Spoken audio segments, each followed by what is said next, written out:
right, we're all set, Bill. Good morning, everyone. I will open this meeting of the DeKalb County Commissioners. Today's date is August 4th, 2025. So Dottie, off you go. What you got?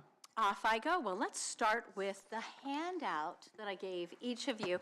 This was from Insurance Trustees. They presented this at our quarterly safety committee meeting that we had last week, and would like to point out just a few things. You guys can, read it later. But so far this year, we have had 9 reported claims. And of those, it's only $28,485, which they feel is really good. They are very happy with that, and they would prefer that our employees continue to, report their claims, whether or not they have any medical issues, but go ahead and report it. It also gives us an idea if there's some sort of a pattern. So if we have a report on what happened, maybe it was a near miss. And then if you go to the next pages, you will see zeros in the indemnity line, the column. That's the one on the far right, which means that the person was not off for a length of time to then be paid any work comp.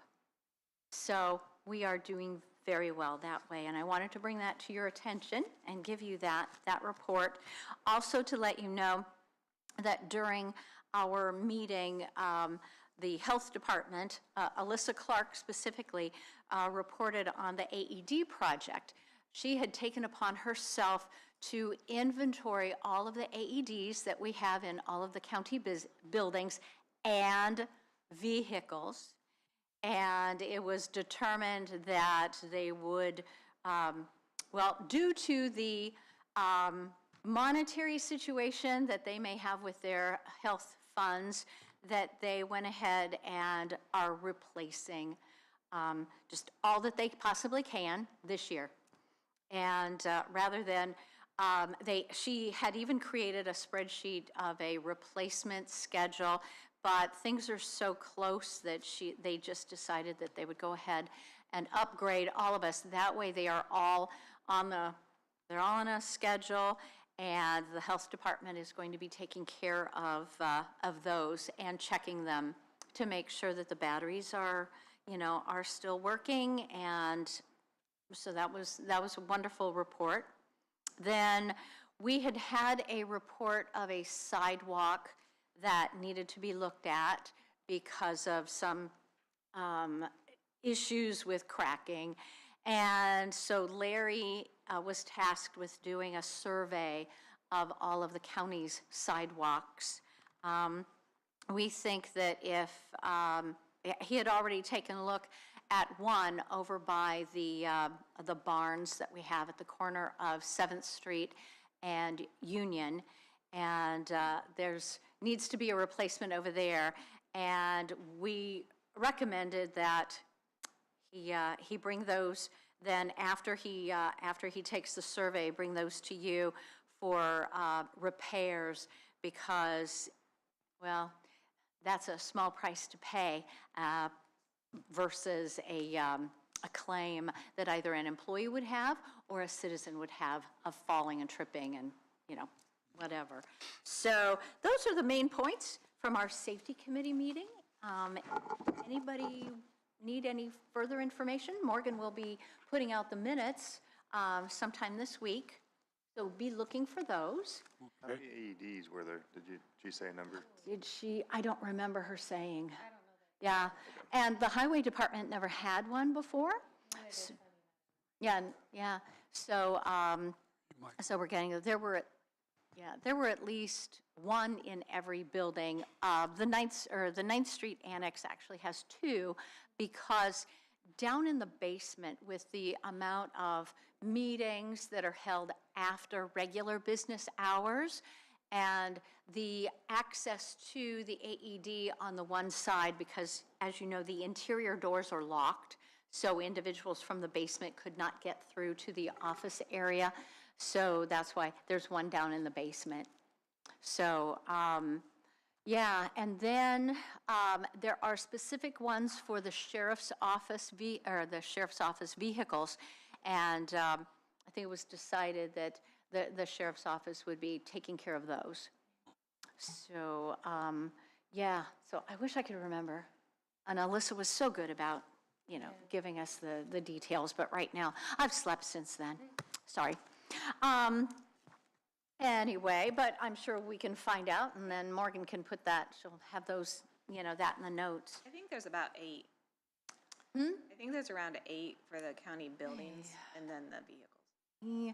Actually, I think they've determined that the highway department is getting 3. Oh, Probably more this would Yeah, have been so private. it'll probably be more than that now, so, Yeah. yeah. But we'll get an updated number for you guys. I was kind of curious. I think they're great idea to have them around. They save lives, so. Right, yeah. It's a small insurance policy. Yeah, just in case. So, yeah, another one of those. I will, let's see, I'll let Morgan go ahead and talk about a couple things she has. Hiring wise, we don't have any current job openings. They both Oh, come on, closed. Morgan. You can do better than that. They haven't hired anybody though, so they're in the community corrections is looking for a night shift. That posting closed, and they're in the interview process. And then the sheriff's deputy posting did close, so hopefully they got some good candidates.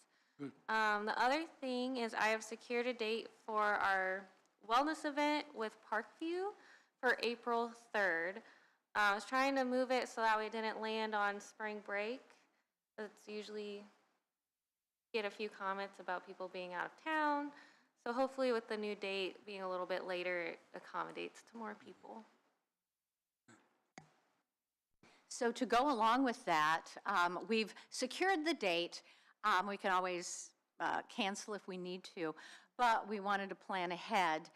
In September, we will be having a meeting with Apex, and that may be a very good time to talk about what kind of a wellness plan program we would like going forward for plan year 26-27. Right now, we are in the plan year 25-26, which is if the employee did the 2 parts, have the blood work, and then go to their physician or their medical professional, and they turned in the paperwork, then there was a $50 per pay reduction in their premium. So, going forward, kind of need a plan. So figured that would be a good thing to discuss in September when Apex comes in, and when we're talking about what we've done, how our numbers look in for the past year with Surest, and then maybe have some numbers of what we're looking like with PHP. It won't be very big because of the July 1. But I will say that comments that we've had from employees is that very enlightening. The fact that this was incentivized to go and have their blood work and go meet with their medical professional and taking care of some things, underlying things that could have gone on for a while without them noticing or knowing. So, hopefully why we do that is so that those employees then can get the assistance that they need, and it doesn't blow up into a huge issue for them, and thus a big claim for us. And so all around a win-win. Win-win. And on that, one of the things that had been discussed early on when we became self-insured was having a clinic, whether or not it was a one-day-a-week clinic with having a company come in. I call them docs in a box. There are companies that bring in an RV, and for the day, employees can come in and do things for free, get their meds for free, things like that.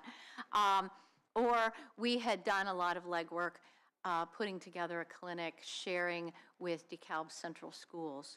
And so just kind of want to keep that on your radar. We have several employees that have brought that up to us about a clinic. It is a part of that, that three-legged stool, or now four-legged stool, of being self-insured, you know, to keep, once again, to keep those big claims from coming. If you know early enough, keeps the dollar amount lower.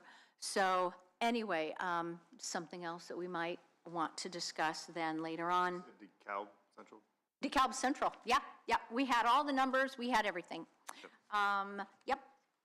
And so that mosey on to the new policy regarding the educational absence policy that went out, and we are getting all kinds of acknowledgments back, so that will be good. I haven't had any more comments about the election day situation that with the clerk's office and how that affects the many of the other offices in the county. But perhaps you guys have gotten some. Then that kind of goes along with the further discussion on, you know, the election day. Is it going to be a paid holiday moving forward? And you guys have all the spreadsheet that I had gotten put together from the feds and also the state, and then also many, many counties and cities throughout the state. So that's kind of what I have. I don't think we have anything else on your side. So what do you guys have for me? I have a question. Yeah. You said Apex meeting in September. Do you have a specific date? Yes, it is 18th, I think. 18th. Yes, I think so. Time? It's Yeah, it's during our regular time, yeah. So it'll it'll be be, during the commissioners meeting. yep, Oh, okay. yep, Okay, all right. yep, You're on the agenda. yep, on the agenda already, yeah. Okay, thank you. You're welcome, sir. Anything else? Anyone? Okay. Okay, Thank you, Dottie. great, you're welcome.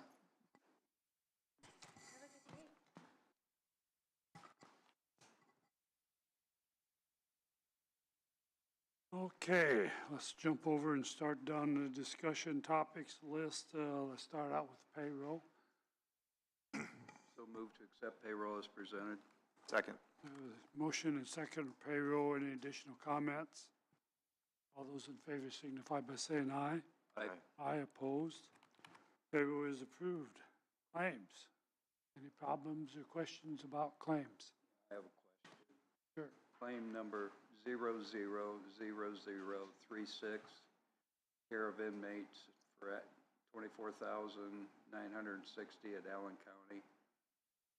Those are juveniles that are held in Allen County Juvenile I guess it's not detention center anymore, but Allen County Juvenile Center, and we have to pay for their care since they're down there. We don't have a. That was for the, them. oh, I'm sorry, that was for the second It's for the what? quarter.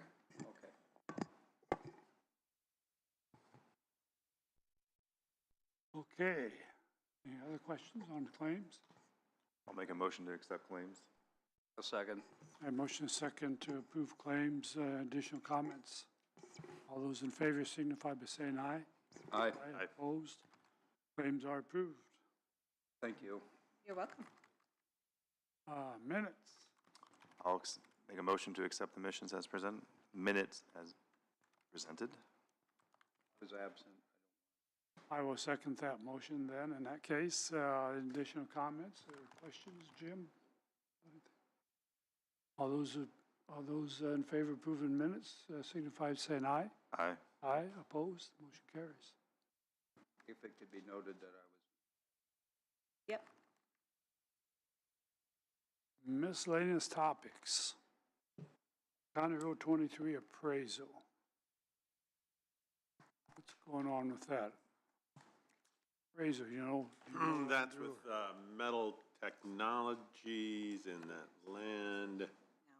I think the idea is, I believe we have had the appraisal, and we just have to approve the amount. I think it was 8,000. It was.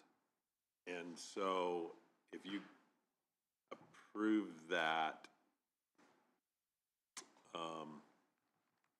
then we can complete the deal. We've got the deed. We had that whole discussion with Metal Technologies and Nikini.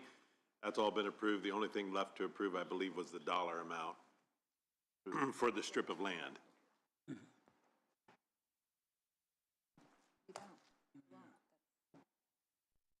Was the 8,000 what you guys agreed upon?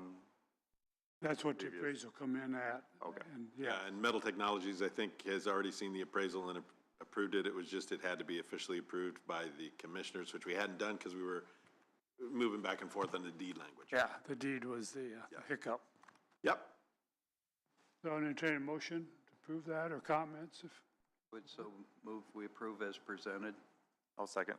a motion and a second on the floor. Are there any additional comments? So we're approving the appraisal to be done? No, we've already had the appraisal, approving the amount.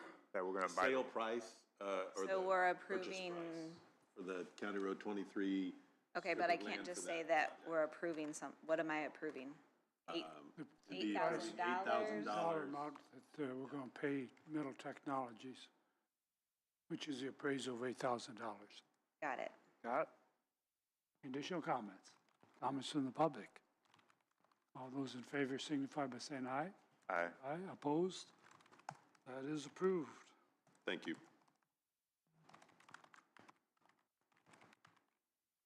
Okay, Northeast Regional Indiana RDA Appointment Resolution. Did you get a chance to read through that?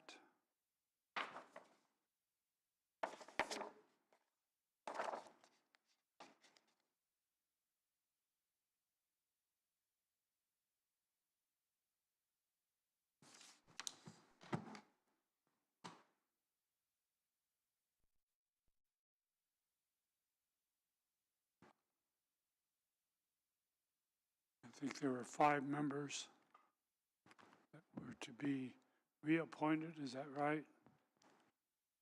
I believe so, for 4 years.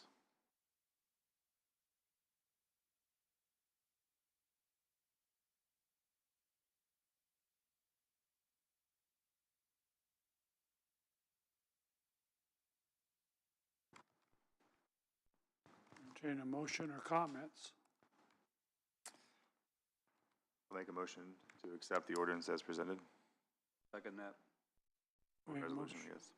Okay, so your resolution number will be 2025-R-10.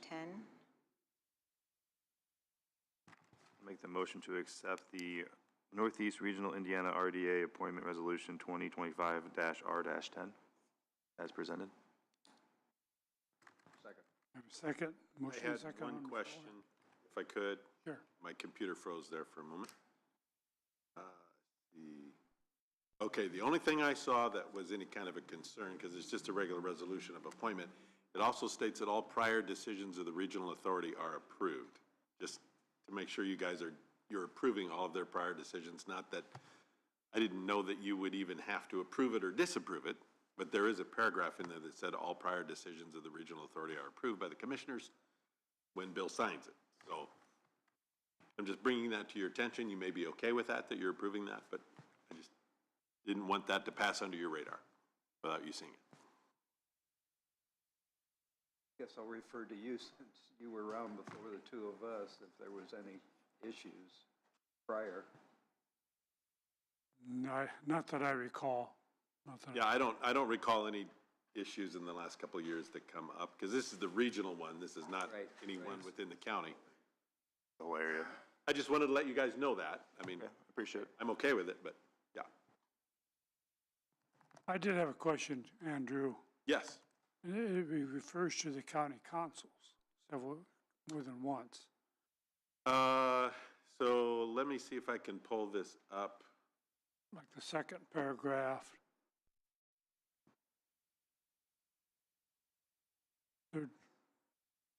I'm getting into Susan's email right now. Is this in miscellaneous? Remember where this is. Yeah. Okay, county form resolution. Okay, I've got it pulled up. It says the counties became members of the authority by virtue of adoption of ordinances by the respective county councils. But then it says, the board members,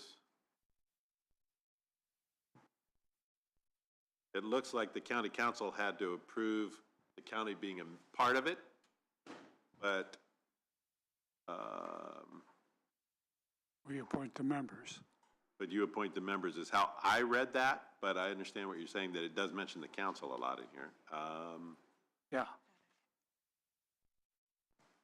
So there's a statute referenced here, which is 7.6. Let me look that up in Westlaw here, and here we go. Shouldn't take me too long. I'm pulling up my Westlaw.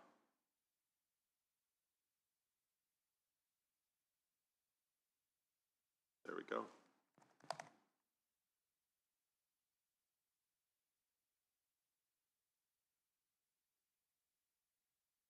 Okay, Indiana Code 36-7. I'm hoping that it will say who appoints them. Here we go. Development Authority is governed by the Development Board. It's composed of 5 members appointed by written agreement of the executives of the members of the Development Authority. You gentlemen are the executives, not the county council. Okay, Good question. just wanted clarification. Yep. Statute Everybody authorizes you to understands. appoint them. Yep. Okay. Any questions or motion? We had, We did a motion. Okay, sorry about it's all good. We had, that. Yeah. Okay, and always I call for a vote. All those in favor signify by saying aye. Aye. Aye, oppose. Motion carries. Bill. I think Larry's here to talk about something. I don't see him on our list, so. I don't know if He's on the 9:15 agenda. Oh, never mind then. I didn't see that. Yeah. I was looking at the miscellaneous. And it- Okay, no problem. Humane shelter, this is one we need to get to and figure out. Yes. Sheriff has reported they will not take any animals that they tried to drop off the end of last week because we've not paid I believe the July. July bill was not paid, so they Yeah. terminated the contract basically. You had some comments, Kellen, about what you'd like to see happen. I'm fine with just continuing out the contract for the rest of this year until we get a new contract with them. I mean, last I knew, you were having conversations with Dave Rocap about what they can and cannot do. It didn't seem like it ever got taken care of. So I think if we can just finish out this year, so that way we have services this year, and then we can figure out exactly what we're gonna do going forward with them, what services they can provide, and all that stuff. What's the date on that contract? Is it January 1st? Well, we There don't is no current technically have one. Yeah, well, I should say the old contract. I'm sorry. Previous contract.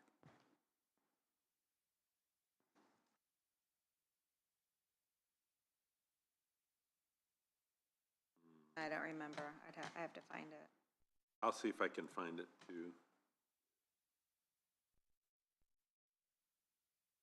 Just so we know when we have to get a new contract written up, revised. Well, there is no contract, so you can redo it anytime. This is true. I mean, we pay, like, we generally had paid, like, you budget, so we generally pay it, like, January to December, but there's not technically one, so I think you could do it anytime. Okay, the contract in 2022 says this agreement's made it entered into first day of January 2022. That's right. So I think it was a January to December. Yeah. I say we continue to keep paying how we have been paying, and with the timeline of having a new contract by January 1st. I would concur with that. Okay, is that a motion? So we're gonna continue paying the $6,000 or whatever we've paid? The monthly prorated amount. Correct. What about for the intervening month where we didn't pay and then July. July? I paid in July because they did provide services in July. They stopped services now because they did not get paid for July. Right. So I'd say- you're saying pay July and finish out the rest of the year? Finish out the rest of the year, correct. Okay. Let's do that. That was, Then have a contract, so that way they know we need to have a contract by January 1st, and we know we have to have a contract by January 1st. Or have an alternative plan. Yep. I agree with that. So just keep in mind that you've moved money out of there for other things for this year, because they weren't able to fulfill their contract, so. is that 8,500? 9,000? I say we can pay it out of the lit until we get a new contract under. I'm just letting you know, there I might know. be, Well, might be make up that transfers. I'll have to do some transfers Well, around we don't and have a whatnot. contract, we could actually reduce it by that amount and pay them that net amount, right? We don't know what they would agree to provide services for. We haven't renegotiated the new contract yet. You can propose whatever you want to propose. My proposal would be to pay July and continue to pay the normal amount up until January 1st, until we have a new contract. And if we can't come to an agreement, then we'll figure something else by then. Okay. So continue paying the 2025 allocation. That's my motion, or however you want to put it. You made that motion? Yes, that'll be my motion. I'll second that motion. A motion and a second on the floor. Are there additional comments? Comments from the public? All those in favor signify by saying aye. Aye. Aye, oppose? Motion carries. And then, Bill, are you wanting to negotiate with them then? Get it figured out?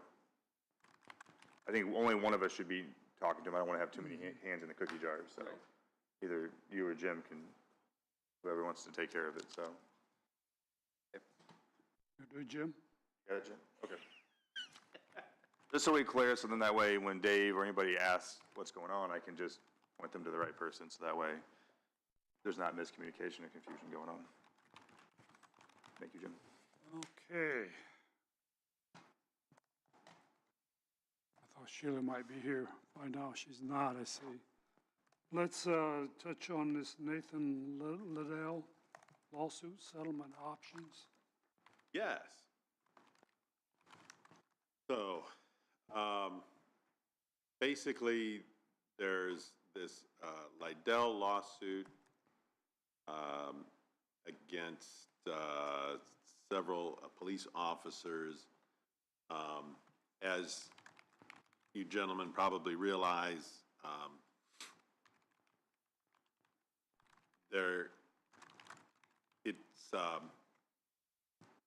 I don't want to say routine, but there's quite a few claims that get made, and I would say most of them maybe, are not really necessarily legitimate claims, but they get through the courthouse doors and they have to be dealt with.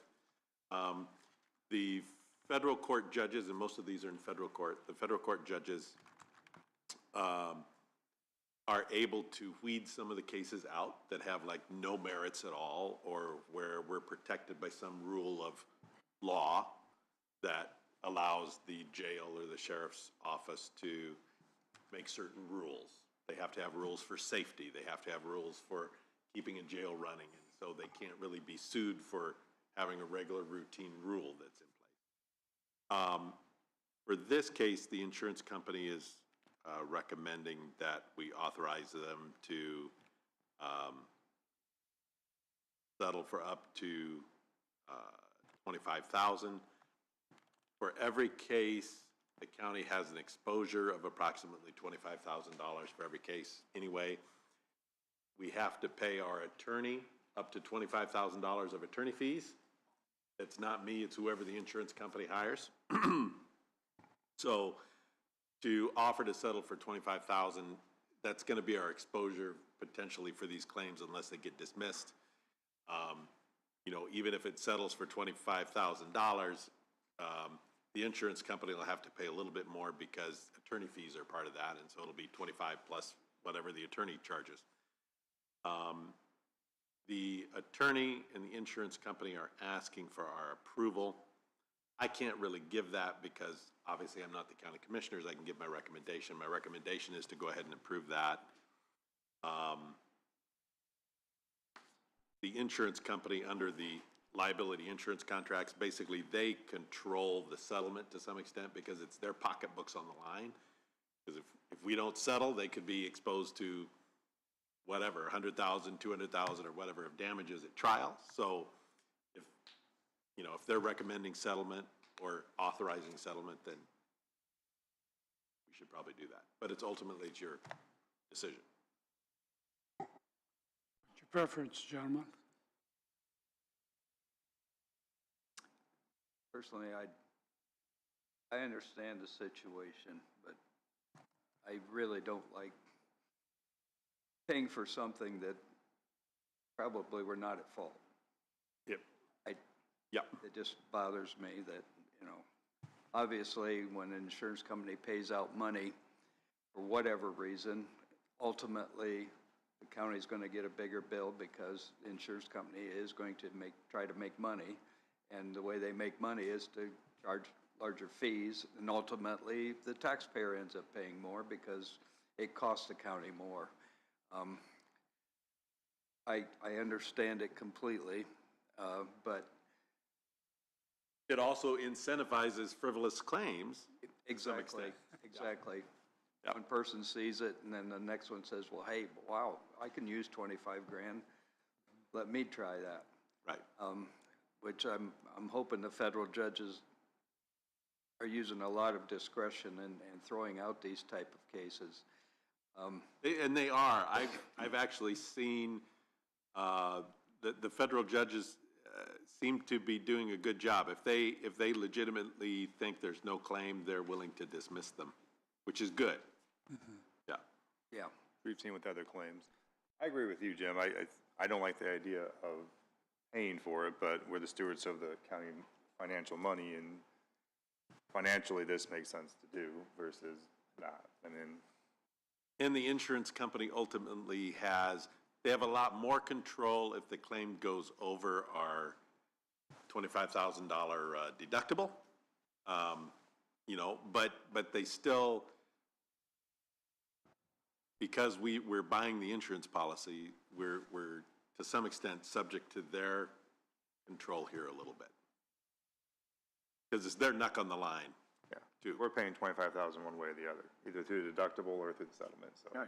Right, Or if it goes to trial, we're paying 25 because Yeah, I mean, our one way or the attorney other. fees will eat that up. So right. Yep. even if we win. we're still paying it. So Okay, entertain a motion.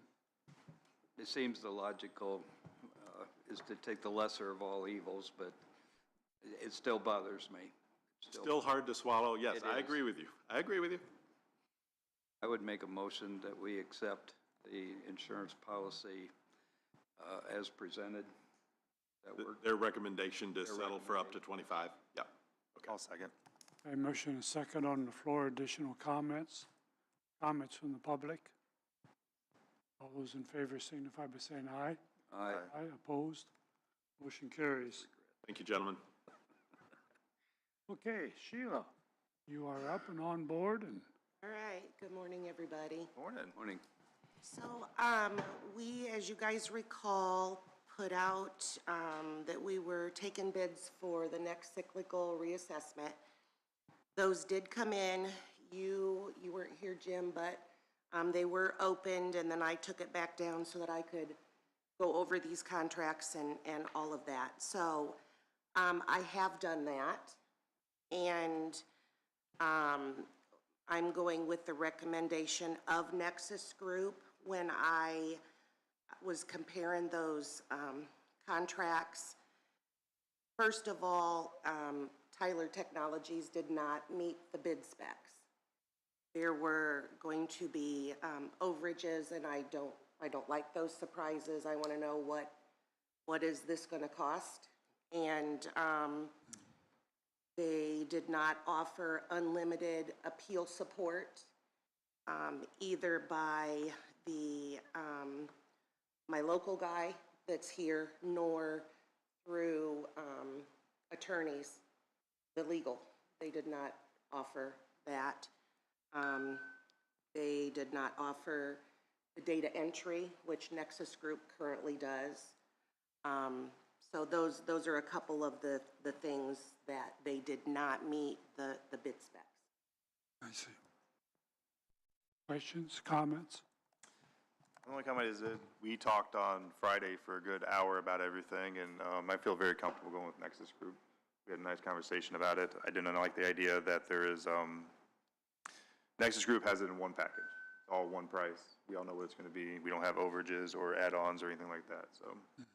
And I'm going to offer a recommendation, so. You guys had comments before I make a motion? Is that your motion? I'll make the motion to accept Nexus as our, what is it again? Quarterly, Cyclical reassessment for your contract. sounds good. Get all that? Oh, For Sheila's recommendation, I will second that motion. a motion and a second on the floor. Additional comments? And I did watch the commissioner meeting, Okay, good. so I could catch up. Comments from the public? All those in favor signify by saying aye. Aye. Aye, opposed? Motion carries. Thank Sheila, you. what, how many years was that? 4. 4, thank you. Yes. And I do have copies of the contract. Andrew, I don't know if you want to glance over it. This is prescribed by the DLGF. Oh, it's a There- standard contract yes, prescribed with them? yes. Which means we can't change the language in it. So- Right. So if you guys would want to sign them now, or? We all sign them, or is it just Bill? Don't Could you show me a copy of the contract? Sure, absolutely. Wanna see I don't know one, how too, many Susan? signature lines there are. There are remember. 3, Okay, so yes, you How are. much if there was 2? and then you have to attest Okay. it.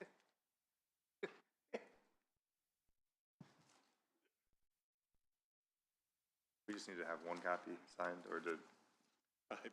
They even call it the prescribed contract. Gives you lots of options.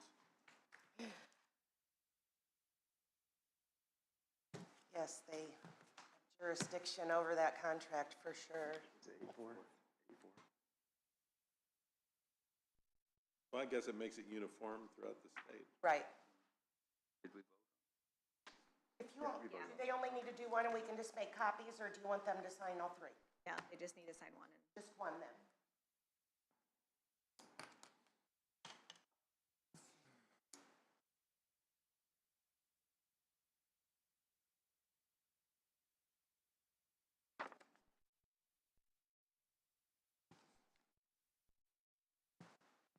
Sheila, Yeah. did you fill in some of the typed-in things, like on page 6 of 22, it says something about all functions will be completed at a level 3, except those identified in paragraph D below? Did you choose the level, or is that chosen by the state? That's chosen by the state. It has, These are not your typed-in, some of are my requirements, is Okay. what, but it's what the state requires for you as a level 3? yes. Okay.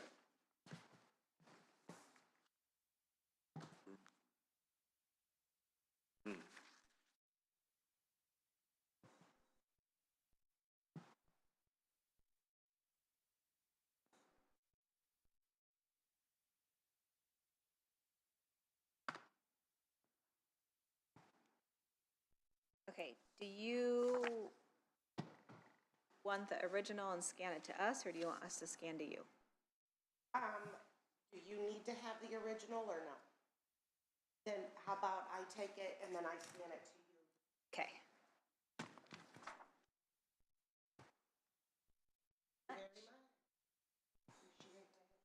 Thank you.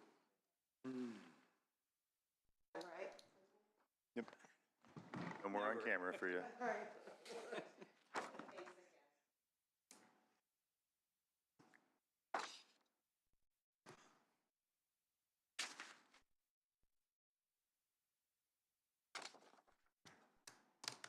In glancing through the contract, I don't see anything that would need to be changed. Okay.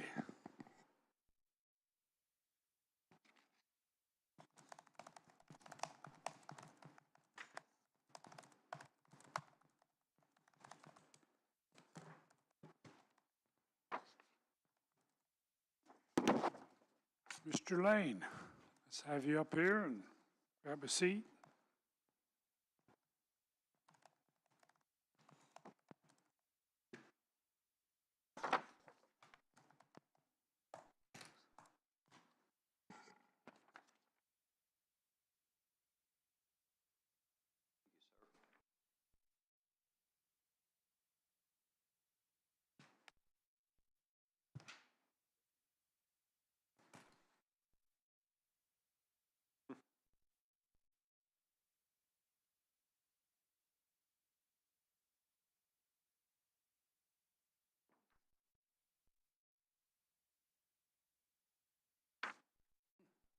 You.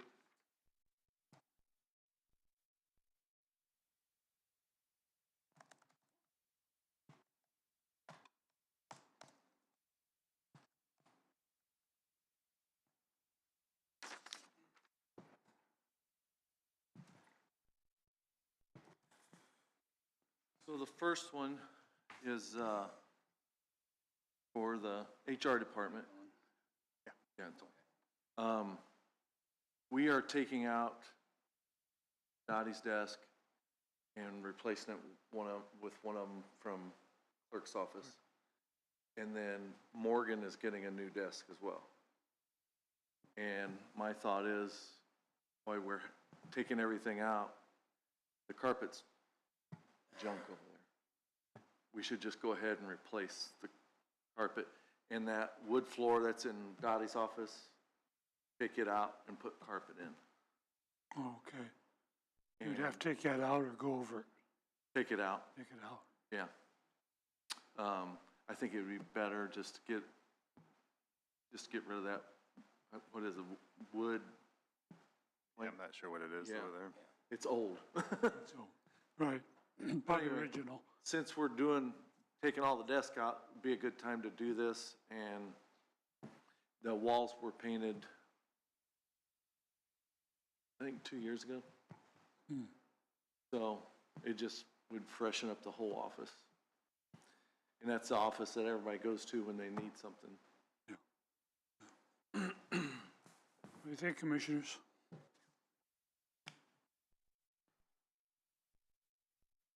I'm fine with it.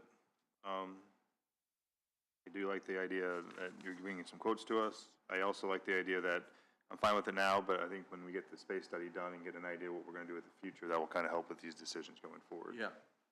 But I am okay with doing this since we are going to be taking everything out and make it a lot easier for Larry to take care of it and put new carpet in. I mean, putting new carpet in is only going to help the value if we decide to sell or not sell or whatever decision goes forward is, so. Right. I'm okay with the quote. Jim, you have any? We do have the money in our account to do this. Yes. That was my only concern is, What account would that come out of? Building maintenance? Building mate, yeah. as long as we have that covered, I'm okay. Right. It's a small improvement. Yeah. Yeah. Motion? So move to accept as presented the bid for $3,411.50 for the courthouse annex HR department. I'll second. A motion second on the floor. Additional comments? Comments from the public? All those in favor signify by saying aye.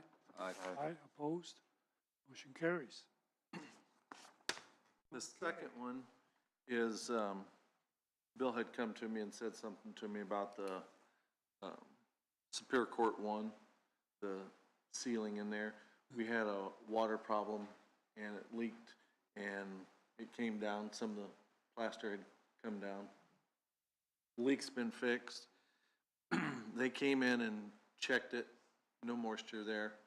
And that is the second one. 5,200. The 5,200. The first one, the 3,500 in Circuit Court, there was some water damage there, and they would come in and fix the plaster, and they have to paint the walls where it was, it's got all that fancy stuff on it. And that's 3,500 is to do that, take care of that. And that was fixed as well, the water leak there. Thank Commissioners.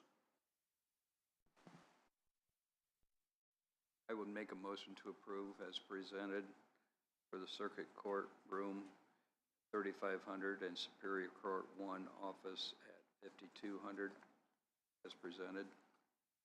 I'll second it. A motion second on the floor. Additional comments? I know, I'm sorry. Comments from the public? Hey, Susan, we do have the funds, correct? What else, mate? and then I've seen their work, they've done a great job. They do good work, and I know that there's damage in the ceilings in Superior. I've looked at them. They needs to be done, and we need to maintain the courthouse.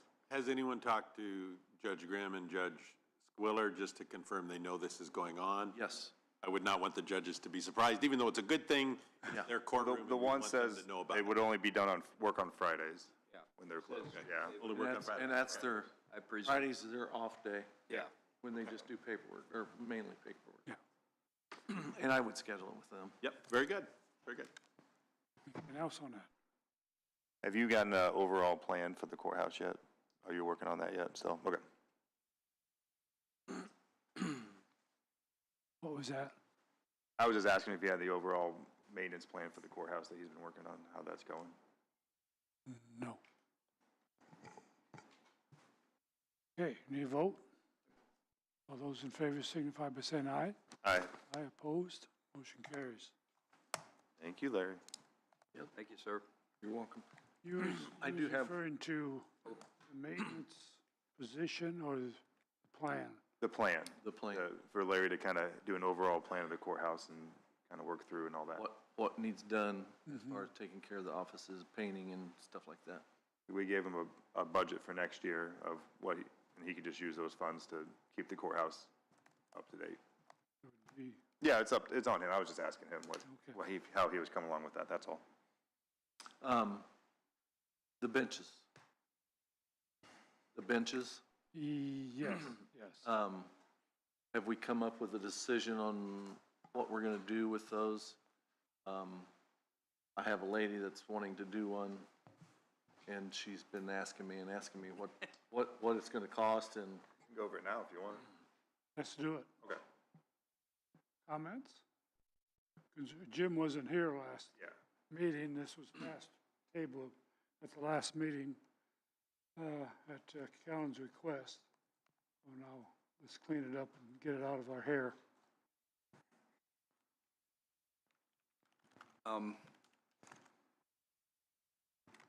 I mean, prior to Kellen and I, the commissioners agreed to pay it up front, correct? Right, right, And so, I mean, that part's already done, correct? right. Right, so now it's just a matter of deciding how much we're going to charge an individual. Yes, whether they reimburse us for the bench cost and buy their own plaque that would all be uniform and the same. And the reason we bought the benches up front is so they were all the same. Yep. So there wasn't any discrepancies there. And the original intent was that if you're going to do a memorial, the person that wants to do the memorial pays for the bench. And my argument, my concern was the taxpayer shouldn't be paying for somebody else's memorial.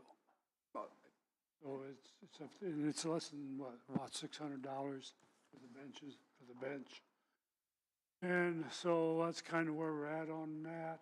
Was the original intent to do it that way. Some of the minutes were a little muddled, or not the minutes, but Yeah, it was the motion in the minutes. the motion was, Yeah. the minutes was not quite specific. So anyway, I'm asking, and my recommendation is that the memorial is paid by the person who wants to put the plaque on that bench. so the bench is 600, just so I'm clear, the bench cost is 600 each, and then the plaque is the cost beyond that. Yeah. and the plaque is, an average cost is $100. Okay, It just depends on how much they put on it. They can't put very much on it, but how many words they put on it. sounds fair to me. Confusion was they were gonna pay for the plaque, but they didn't know if they're gonna pay for the bench or not. So we're cleaning up the language on that. Yep.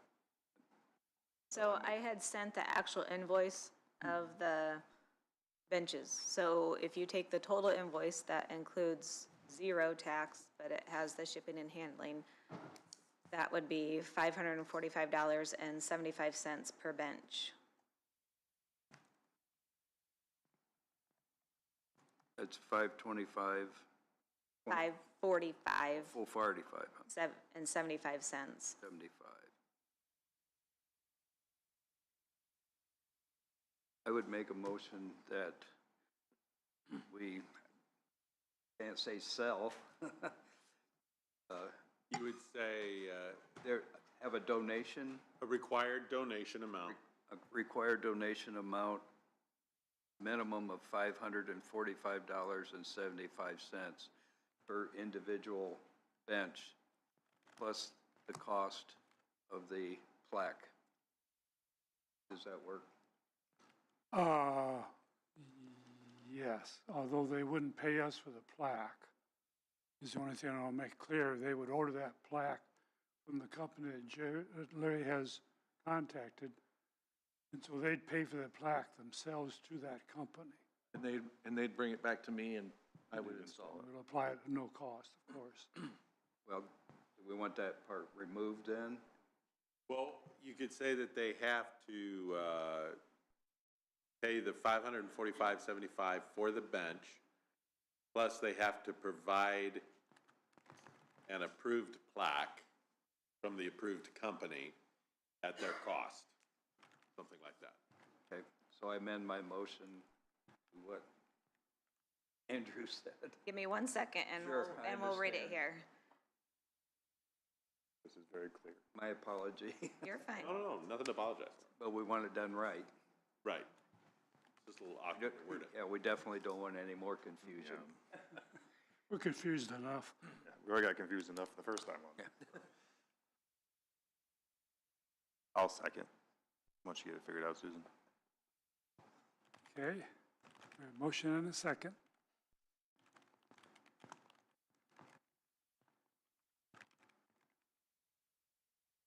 Okay. I have Jim made a motion to approve a required donation of $545.75 per bench, plus the patron will need to provide an approved plaque from the approved company, and will provide it back to Larry to install. All right. Okay, additional comments? Comments from the public? All those in favor signify by saying aye. Aye. Aye. Opposed? Motion carries. Thank you, Larry. And just so you know, I'm gonna purchase one for Clint, Oh, just so you guys know. So, okay. and I got one more thing. Oh, before I forget, contact Todd Sanderson. He wanted to purchase one for his dad, I believe.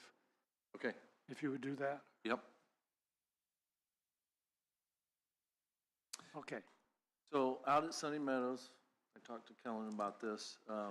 We'd purchased a refrigerator. And we've had all kinds of trouble with it. It works. It's working, but there's 2 fans in there that takes care of the humidity. Anyway, it's not doing it. The fans aren't working. We don't know if the fans work. We took the fans out and they work.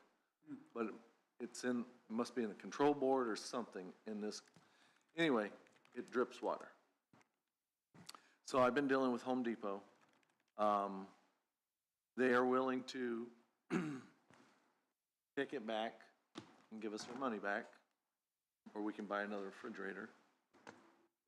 Or they will let us keep it and do some kind of money, like give us half back or something along that lines, if we want to keep it and just keep using it. So, with Sunny Meadows being closed and everything like that, I don't know what you want to do. And I talked to Kellen about it. I wanted to bring it to you guys and see what you thought. Is that- I mean, it's been doing it for a couple months now, Yeah. so I mean, we're making it work. But I don't know if I want to buy I don't want to buy a new refrigerator out there with it being transitioned out. Right, right. Is that the one that was a nightmare to put in there to install? Yes. Yeah. Yeah, I We don't had to think- take all apart to get it through the doorways and get Is it there a in. way to catch that moisture, that drip? Pardon? Is there a way to catch that drip? We have I think they have towels or buckets up there they gotta change on a regular basis. Yeah. I mean, it's not pleasant, it's not a fun time, but at the same time, we're, It's I mean, working. once we buy a new one, where we're gonna put it, once it's all shut down, so. Yeah. Well, let's see what they're willing to refund us on it. That would be my recommendation is, tell them we'd take it back, Yeah, yeah.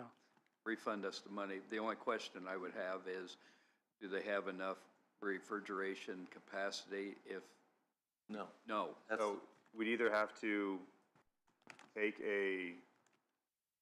what do they call it? Give us some money back and we keep it, and then we don't get to keep calling them anymore and complaining, Yeah, or we replace it. Those are the kind of two options that we have. so because they need the refrigerator. We need to have, the refrigerator is needed, so either we can take half the money back, and they give us half the money back and say, hey, we gave you a wrong one, and then we just deal with it, or we replace it with a new one. They give us the full money back, and then we buy a whole new one. That's the two options that we have. If you do the second, if you replace it, is it something that could be used like at community corrections or the jail or highway or somewhere after? It's kind of a unique, Yeah, it's, I mean, it possibly could be. It's big. big. Two-door, it's a commercial type refrigerator. It's not like a regular. And I it don't does know. not have a freezer in it. It's just a refrigerator. So, and I'm not 100% sure if you could buy just a regular refrigerator for a home. Would that possibly work would that be big enough for their use? we could buy probably two of them. I know they store a lot of the food in there. That's their main refrigerator for all their food. Yeah. So, I mean, I could ask Home Depot what they're willing to give us back. You know, I think we paid $2,300 for it. So, I mean, Let's see what they'll give us back and then move on from there with it. How's that sound? that's fine with me. I just wanted to see what you guys thought or what you wanted to do on it. Consensus on that? That's fine with me. Kind of what I was thinking, see how much money, if they only give us a couple hundred back, then I don't think that's worth it. I'm gonna shoot for half. Yeah. Yeah, okay. I mean, It's not very old. Yeah, just a little over a year. I say we just bought that. Yeah, it was last March. That's when we got it. And I've If you want been, to reach out to community corrections and see if there's something they could use after, If we as a did- backup, if we got a new one, so that way we have plans for both of them. I could do that too. Okay, Anything else while I'm here? I have nothing. Okay, all right, thank you. Thanks, Larry. thank you. Okay, moving on. Kimberly, you are up. I see you waiting patiently back there. What's going on with DART? Oh, we're doing pretty good. Right now, we currently have 14 drivers employed. 2 are full-time, 12 are part-time. We did sell a van number 24 for $3,500 on July 7th. One of the big things we're working on at DART that I've been working on probably for about 5 months at this point, I'm wrapping up an agreement with Well Trans. They're a non-emergency medical transportation provider. This will allow us to bring back Medicaid clients we had lost in 2024 due to pathways. We're pretty excited about this. We found out that quite a few of our clients we lost that were over 60 when this happened with pathways, they've actually been struggling to get a lot of their medical rides. They get a lot of cancellations and stuff. So I'm hoping by coming in with Wells Trans, we'll be able to help them out and they'll be able to get back to their medical appointments because we couldn't service them anymore. We will still be partnered with Verida though, so we'll have 2 non-emergency medical providers that we'll partner with for transportation. So that should help out with a lot of that. We lost a lot of clients, and it really affected, how many rides we did through the month when we lost them. So I'm really looking forward to getting them back, especially for them. Another thing I've been working on after this, because I've been trying to rectify our reducing of our rides through the months as I do our numbers and stuff. I just partnered with a local private school, and that'll add 360 trips each school month by doing this transportation for those students. I'm currently looking to get our vans some added color and decals to kind of help them pop in the community. We've always been black and white. Marketing's been something that's been hit on heavily when I go to meetings for INCOS and with NDOT, and it's something we've all talked about.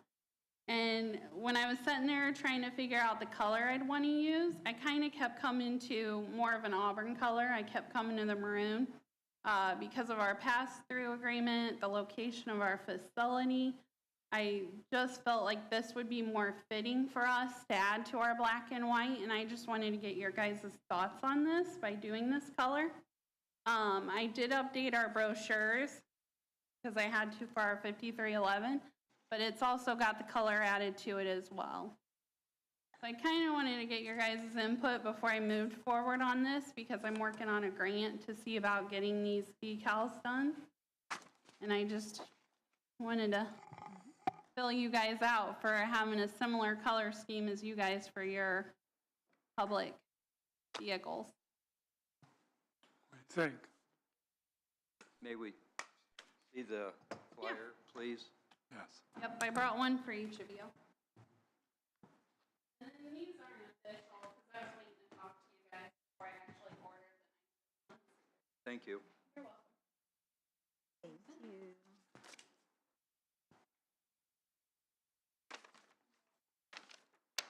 Said you're gonna go with Auburn or maroon? Yeah, like similar to the scheme we've got here in Auburn to help make them pop out in the community. I have a gentleman over at Affordable Signs working on kind of a plan on what he think would look good on our vehicles with our current already logo and our data that we have to put on there for compliance. Now, would that include all the lettering and phone number and everything? Yeah. Everything would change.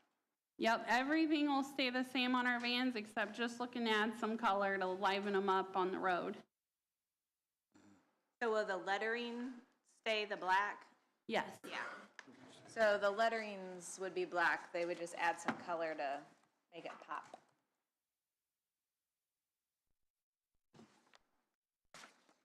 I don't have an issue. I mean, if you can get the grant to do it, then I don't have an issue. No, either. You say there was a grant to apply to do Working on this? I'm working on a grant. I'm waiting for United Way to open because that's when I'm going to go in for that, since I'm waiting on the guy with Affordable Signs to give me some info. I need the quote first to move forward on that part. What do you think?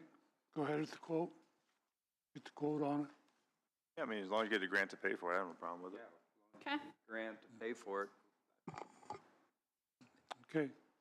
Well, Consensus? yeah, she's not asking you guys for the money. She's just asking Yeah. if you're okay with the color because Right. the vans are owned by the commissioners.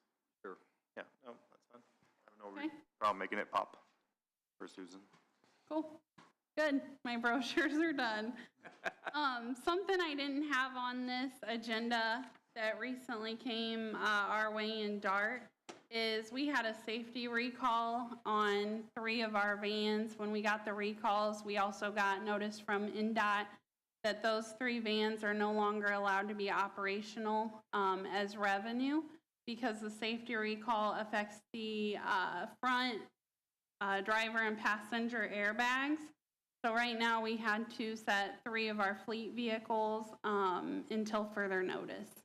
Hopefully by next quarter you see me, they'll be up and running again.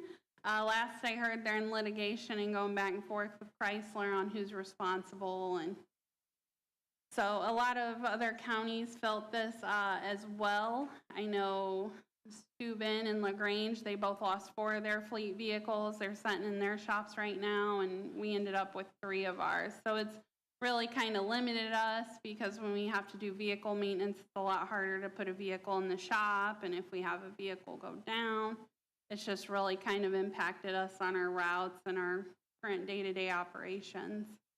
So we're just kind of waiting to see where that falls and when we get the go-ahead that we can use them. So good times for DART with vehicles.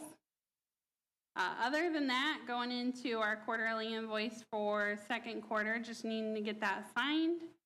And then you guys can see on the data report where our numbers stood.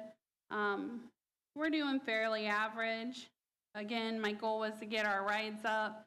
We got our well trans coming in. We got transportation for the students.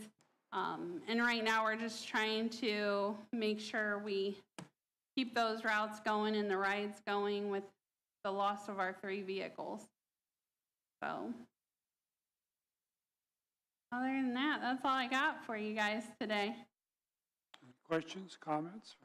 I'm glad you got the school rides. That will help out the community and help out you guys. Thank you. Yeah, and I am sorry about the 3 vans. Me too. It's been pretty rough for us back and forth figuring out how we're going to do things. I am sorry. Yeah. It's too bad. I know, and they're our nicest vehicles, and they're just sitting there. And I try to go to NDOT. I think it was Friday because one of the 3 vehicles, the recall only affects the passenger side. So I tried to email and say, hey, what if we don't put a passenger in the front? And then today I came to an email that was to everybody letting us know that no matter what, it's a no-go if we put the vehicle on the road. So I tried. Sure. Okay, is that it? I need a Motion of acceptance. motion for Bill to sign the invoice. So moved. Second. Thanks. A motion and a second on the floor. Additional comments? Comments from the public? All those in favor signify by saying aye. Aye. Aye, opposed? Motion carries. Thank you, guys. Oh, thank you.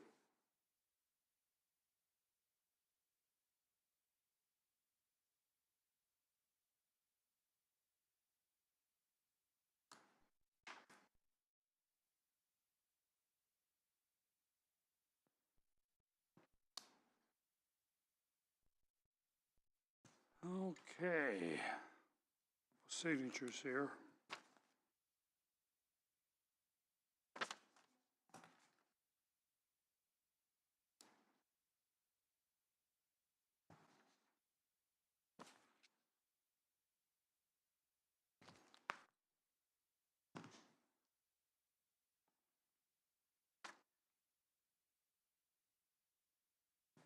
Did you guys sign? Yeah, we did that.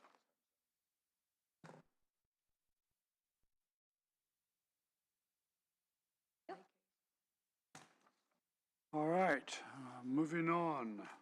Courthouse display case. It was a request. I read it. I've kind of. I know, I'm reviewing it real quick. I've read it a long time ago.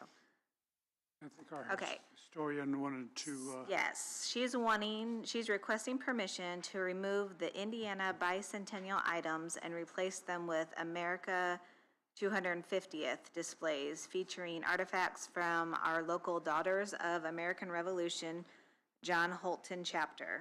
It's important to note that the Daughters of American Revolution is dedicated to honoring the memory of those who served in the American Revolution and is not affiliated with any political party. Among the items available for display are a 1760 Revolutionary War bonnet, 18th century candle molds, a Betty lamp that burned whale oil, blue stars from the Glenbrook Dodge flag, a handmade Daughters of American Revolution banner, commemorative Daughters of American Revolution 250th items, newspaper articles, and more. So she's wanting permission to remove the current bicentennial items and replace them with the 250th displays. And you'd like to have a commissioner added onto the thing too. Yes. Yes, that's the next one. Additionally, suggesting a commissioner as a contact for the displays. Currently, the committee is Mary and Cody Berniston. Adding a commissioner as a third member would streamline communication and ensure ongoing collaboration. Thank you, Kevin. Okay. Volunteer for a committee? I just got volunteered, so I guess it's up to I think that's a Bill thing right there. I can do it. I'll do it. I can do that.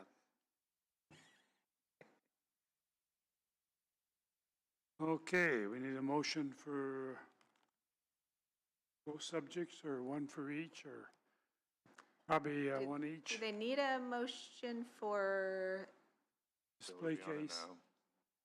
I think you could combine it all into one motion because I it's not agree. necessarily, it's not one that's for the State Board of Accounts, so just lump it all in. I agree. I'll make the motion to allow Mary and Cody and Bill to decide what they want to put into the cases. We're gonna allow them to switch from. Switch out items for the American Okay. 250th celebration. And put Bill, And make Bill do the work, be part of their committee. be part of the committee. Good job. Hey, That was a short one, that. Yeah, I'll second that motion. okay, motion and a second. Additional comments from the public. All those in favor signify by saying aye. Aye. Aye opposed. Motion carries. Now, every time they want to switch out stuff in the case, they have to come in front of us? Is that how that works? Generally, they do, but I think that, like, Mary's schedule is really, she can't ever really come on commissioner meeting days because of her full-time work. So I'm thinking that she probably will be able to just speak with Bill, and then Bill can let us know what they're wanting to do. And, Okay. yeah, but yes, generally because they are in your courthouse, they ask for your guys' permission. Okay. Yep. Just curious how that worked. I think as your display cases is the commissioners to control.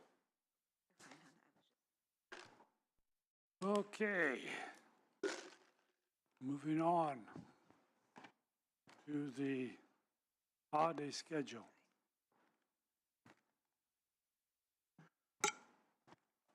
Actually, with the election day, how does that muddy, is that going to muddy the waters here? I didn't know what you guys had decided, so I didn't know kind of how to put this back together to bring it, so I just brought it all to you. We haven't done Juneteenth, and I'm not in favor of doing Juneteenth going forward. What's your thoughts? It's not on their schedule now, correct? Right, that is correct. But it is a federal holiday. It's on the federal schedule. As per Mr. Biden. Trump hasn't got rid of it either, so it's still on there. I looked it up last night. It's still considered a federal holiday going forward, as But of we right don't now. have to follow that, No. not to the particular. I don't like it either, being on there myself, especially if, and again, this is strictly my opinion, but it just seems logical that we're going to need to allow the two election days not as holidays. I mean, hopefully, I would hope that the county workers would work at the polls as needed, but I don't see a choice with the clerk's office and the judges all being gone, or not able to work that day. I guess that question is, how would that affect the rest of the county offices?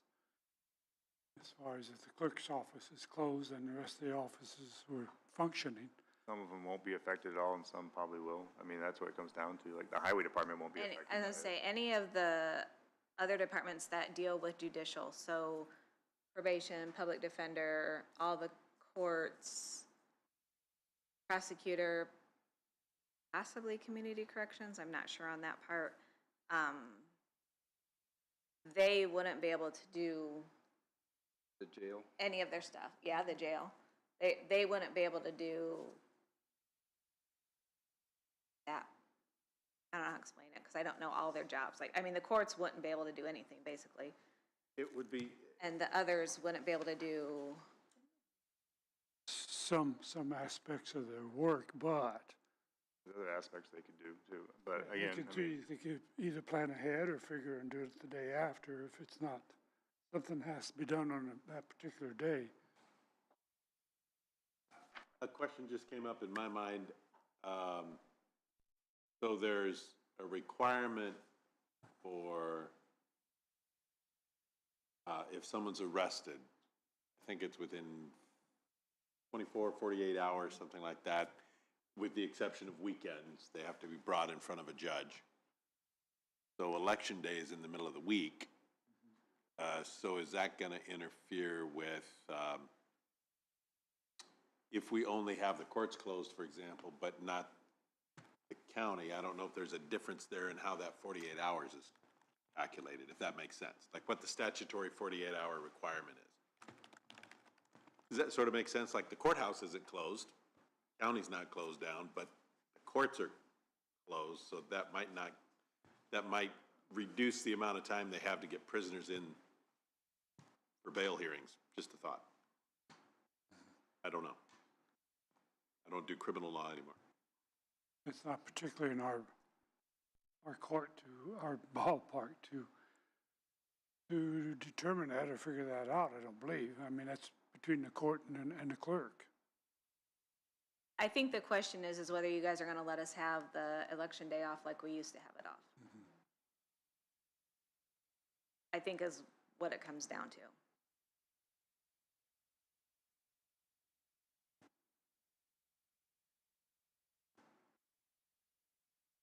I want to remind everybody, there's no requirement. If a county employee has that day off as a holiday, there's no way we could require them to work the polls. That's not what I said. I said I would hope they would. Yeah, I know, I'm not disputing what you said, I'm just stating that fact. We can't require that they work. Yeah, I understand that completely, that, yeah.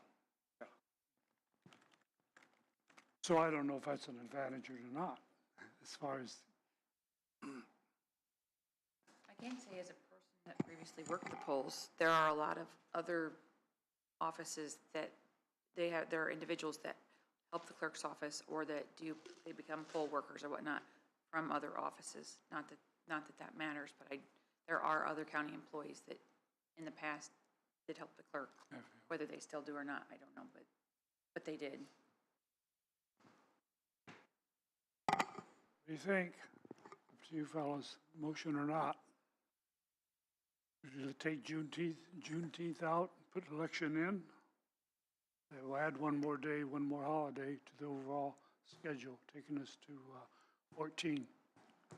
to me, my personal opinion is we follow whatever the federal guidelines are on the holidays. So the Juneteenth, if that's a federal holiday, then it stays in. But if you guys want to take it out, that's up to you. That's just, I think it keeps it fair and even going forward, that if it's a federal holiday, it's what it is. With Election Day, I think Election Day is, so civic duty, it's an important date for everybody. I think it's have more people go vote, more people be involved in the process. So I'd be okay with adding that day onto it. At both, 2 days. 2 days, yeah. For the primary. not every year, Primary and the actual election day. every other. Well, Every other year, yeah. Every other, yeah. Which would be next year would be one of them, yes. Just so for next year, that's how I'd feel. With what we have here presented, and then adding the primary and the election day. But it's kind of up to you guys on what you want to do with the. So we're talking 3 holidays Every other year. every other year. Well, 2 holidays every other year. The Juneteenth would stay in for this year, but if that's what you got, we can take out Juneteenth if you guys want to. My personal opinion is if the federal government's saying it's a holiday, then we should follow suit on it. That's just me. moving forward, I would make a motion that we add the 2 election days every other year as holidays and not, or continue to not include Juneteenth as a holiday. Does that make sense? Makes sense? I'll second that motion. Additional comments? Comments from the public? All those in favor signify by saying aye. Aye. Aye. Opposed? Opposed? Opposed? Okay. Okay, so just for the record for all of us, so we have New Year's Day, Martin Luther King Jr. Day, President's Day, Good Friday, Memorial Day, Independence Day, Labor Day. We do Fair Day in place of Columbus. Veterans Day, Thanksgiving, 2 days, Christmas Eve, Christmas Day, and then the 2 election every other year. That's what they got voted on, yep.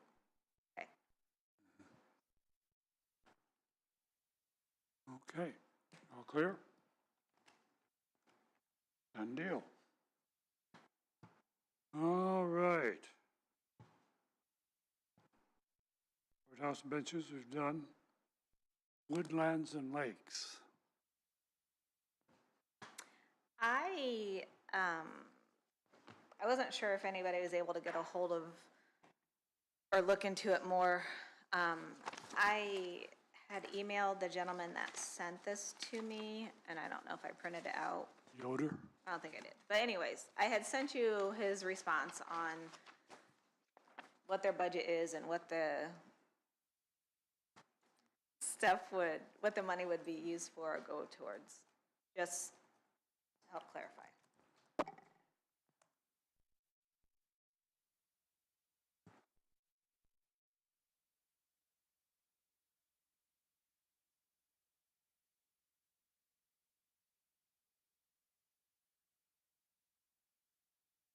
This would be new expense.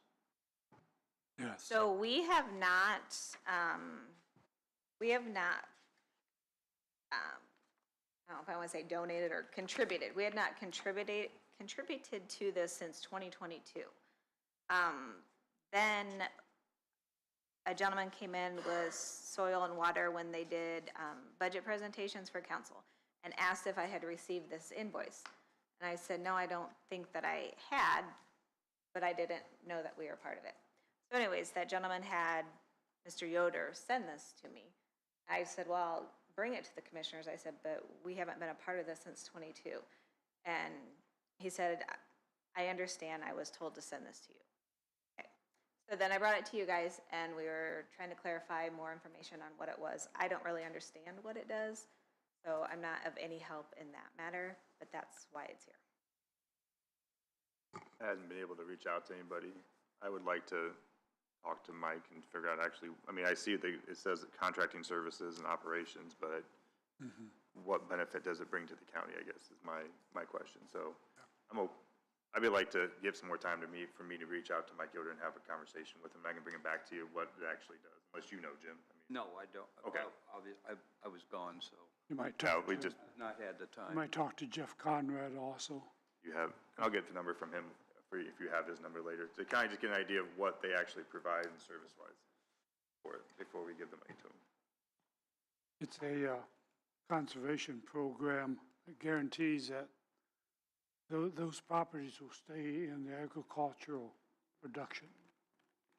In other words, they can't be developed into anything commercial, industrial, I assume, and not into solar, because it's agricultural production only, is what it says in the email.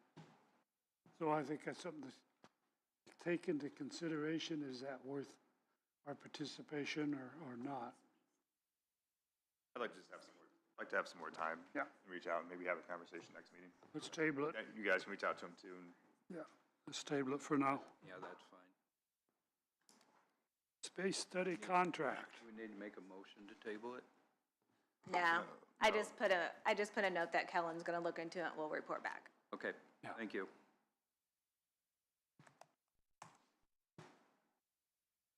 Okay, we got 10 minutes. You want to dive into this space study contract? Yeah, you're looking at the, Let's not do that. go to break early? Let's go to break. Yeah, let's go. Good idea.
Okay, we're back.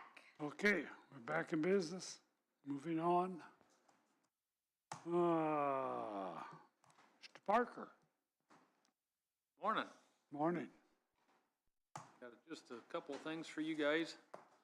The first one here is I got to have signatures from the three of you for the Indiana Department of Transportation Report of Contract Final Inspection and Recommendation for Acceptance. This is for the County Road 56 Federal Aid Project out here that we've done our inspections and we're okay at the project. So this is for the three of you to sign. Now, our contract will still be open. Motion on that. What was The County Road 56 final acceptance Yeah, of the project. need a motion. You meant like there's nothing else to do on the roadway at all, sort of? thing? Everything's It's all done. We're leaving the contract open for a little bit because of the settlage and the peat, but we're going to monitor that and continue on. This is final acceptance. That way we can get most everything closed out, paid, money exchanged, and funds appropriated that need to be. So this, Including retainage, or has all the retainage been paid? I'll have to confirm that. Okay. NDOT, or not NDOT, BF&S controls all the contracts and payments, because our payment's been made to NDOT already for our 20%. And then we did have, I think there's 5 change orders in that project, but we also underrun on some other things, so I'm not for sure where the final number is going to be at, if we'll owe a little bit more, or if it will be a wash from where we come under. That's, BF&S is working on that. I don't get into that. We need a motion to accept the final. I'll make that motion. I'll second. We have a motion and a second on the floor. Additional comments? All those in favor signify by saying aye. Aye. Aye, opposed. Motion carries. And you can either make a copy of that, or I'll scan it and send it to you, Susan, whatever you like. Yeah, it's fine. Okay?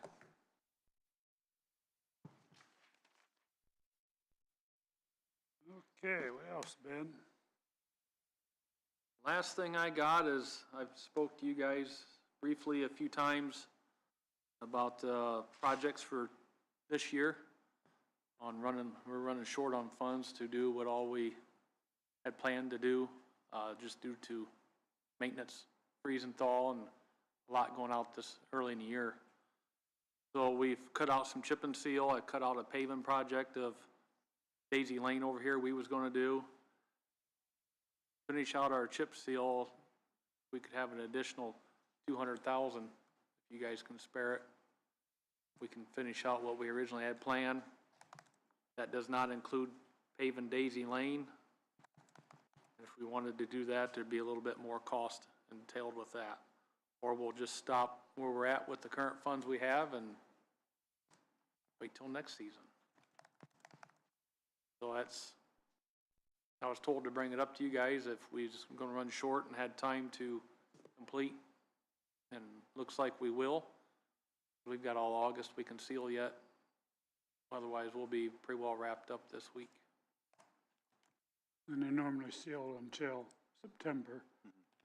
And we just showed on the funds to continue on with that. But what's our lighted look like as far as? 1 sec. You said around 250,000?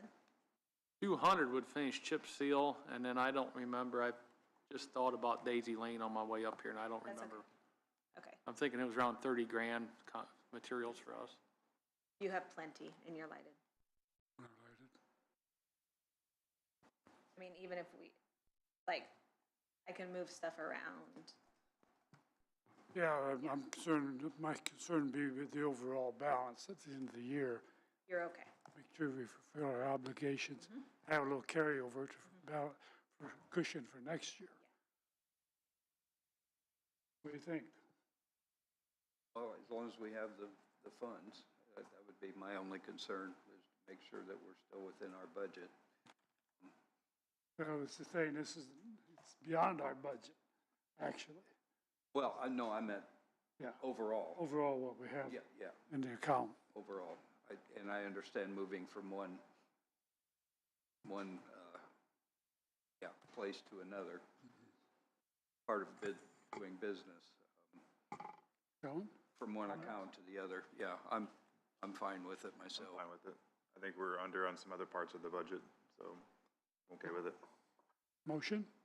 I would so move we accept transferring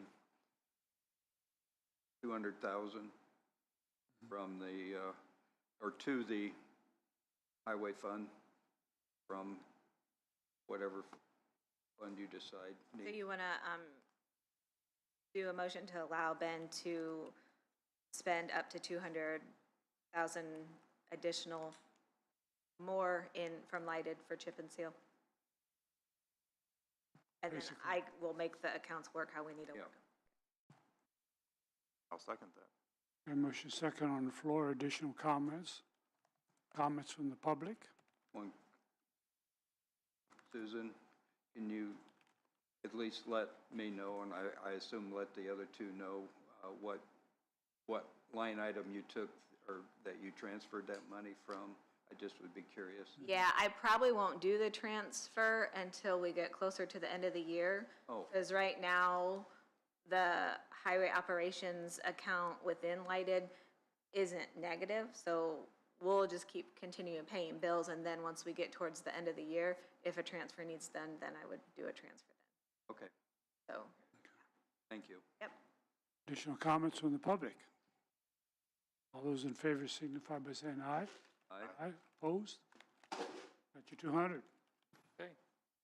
We'll be watching how you spend it, though. It goes fast. So last thing I got is just an FYI for you. API's backlogged and not starting our community crossings paving until August 18th, the tentative date. We're gonna be cutting it close because our substantial completion is September 15th. $1,000 a day liquidated damages. So When did you say they were starting? August 18th, what they told me. And they got some schoolwork in Fort Wayne, the way I understand it, they're running behind on. They're in Auburn working right now as well, plus in Waterloo working. And they've got a lot to do for us. They've got a mill and pave 35 from Auburn Drive to 72, mill and pave, no, 35, I said Auburn, County Road 35 from Auburn Drive to 72, mill and pave Auburn Drive from State Road 8 to Auburn city limits, overlay 60 from 327 to 205, and overlay County Road 72 from 327 to I-69 Allen County line. So what happens when they go get it done by timeline? They get it done by a timeline, it's fine. If they don't, we can charge $1,000 a day liquidated damages. We charge them. Okay, I just want to make sure, understood that correctly. Okay.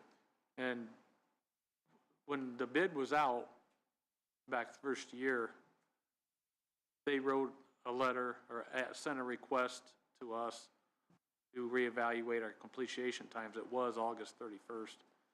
We extended the bid date out with an addendum to September 15th by their request. So they was well aware of our completion time and when they bid on the project. So What's the cutoff normally on asphalt?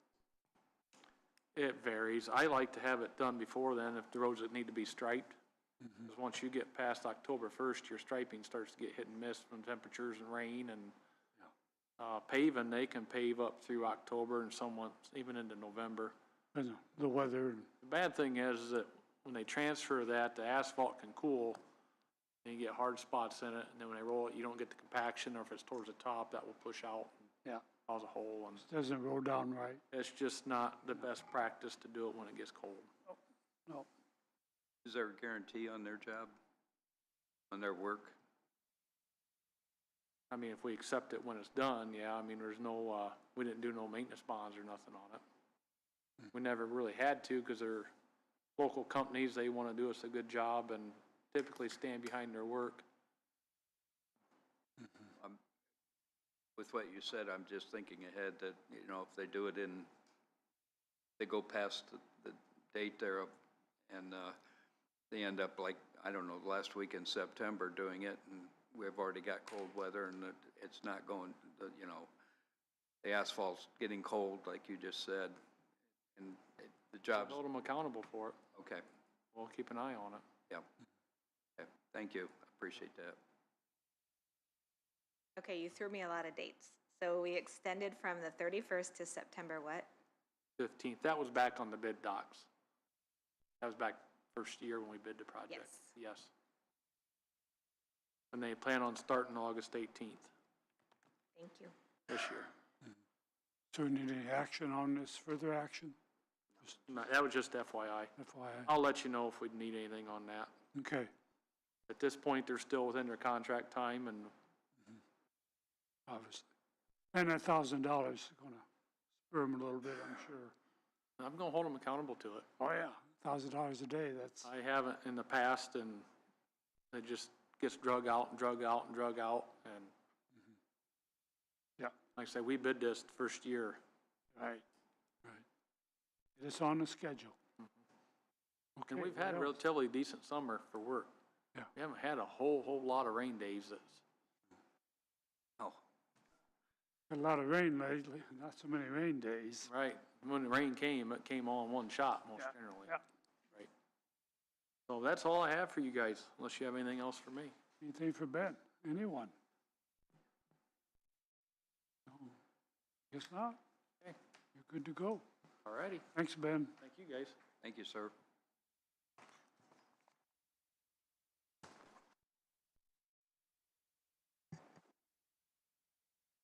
All right.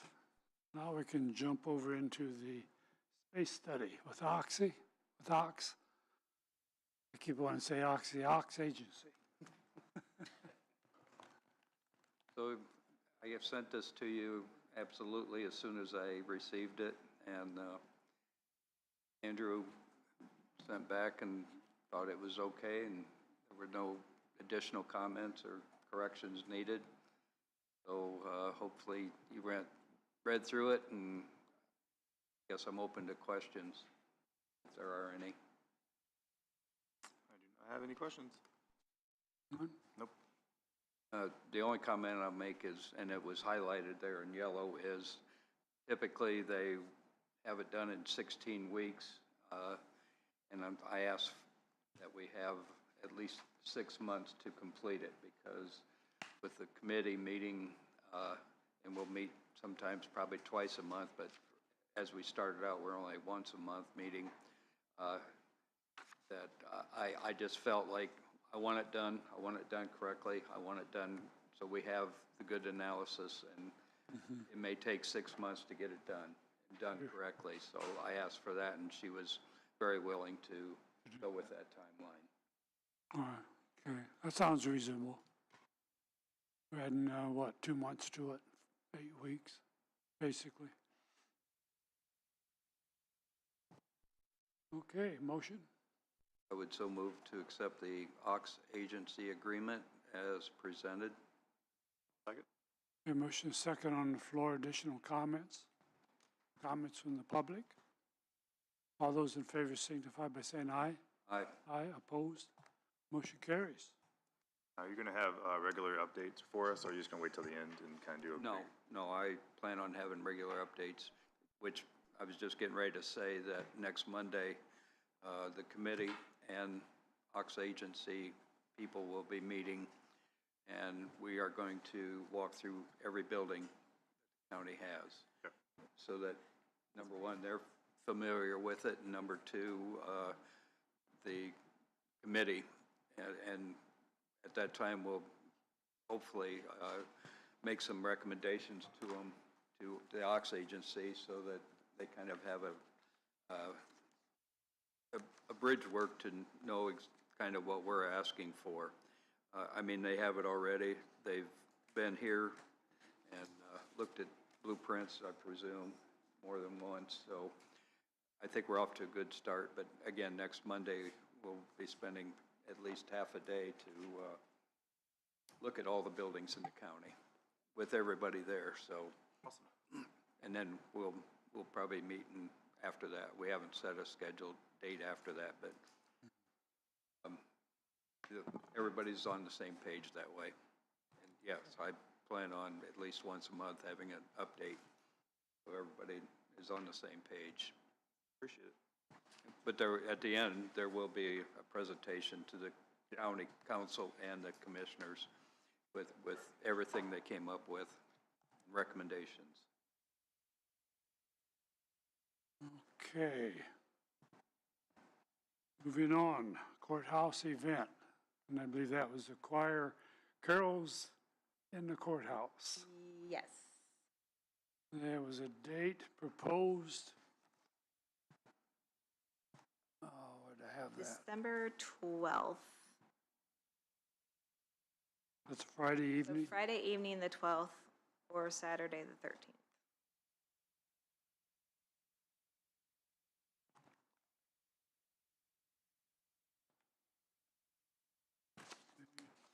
Don't know if the sheriff replied on that. I'm thinking that, I know he liked the idea of the event. yeah, I'm not sure. I think that you had said that the sheriff was okay with that Friday, but I don't know if you had talked to Larry yet. I hadn't. Can you call Larry up? Yep. Just call Larry up and get his take on this. In the meantime, we can, Do we need to discuss with this being, I don't know if I want to say closed, but not during business hours with an outside company, if that would open up any doors for others wanting to come?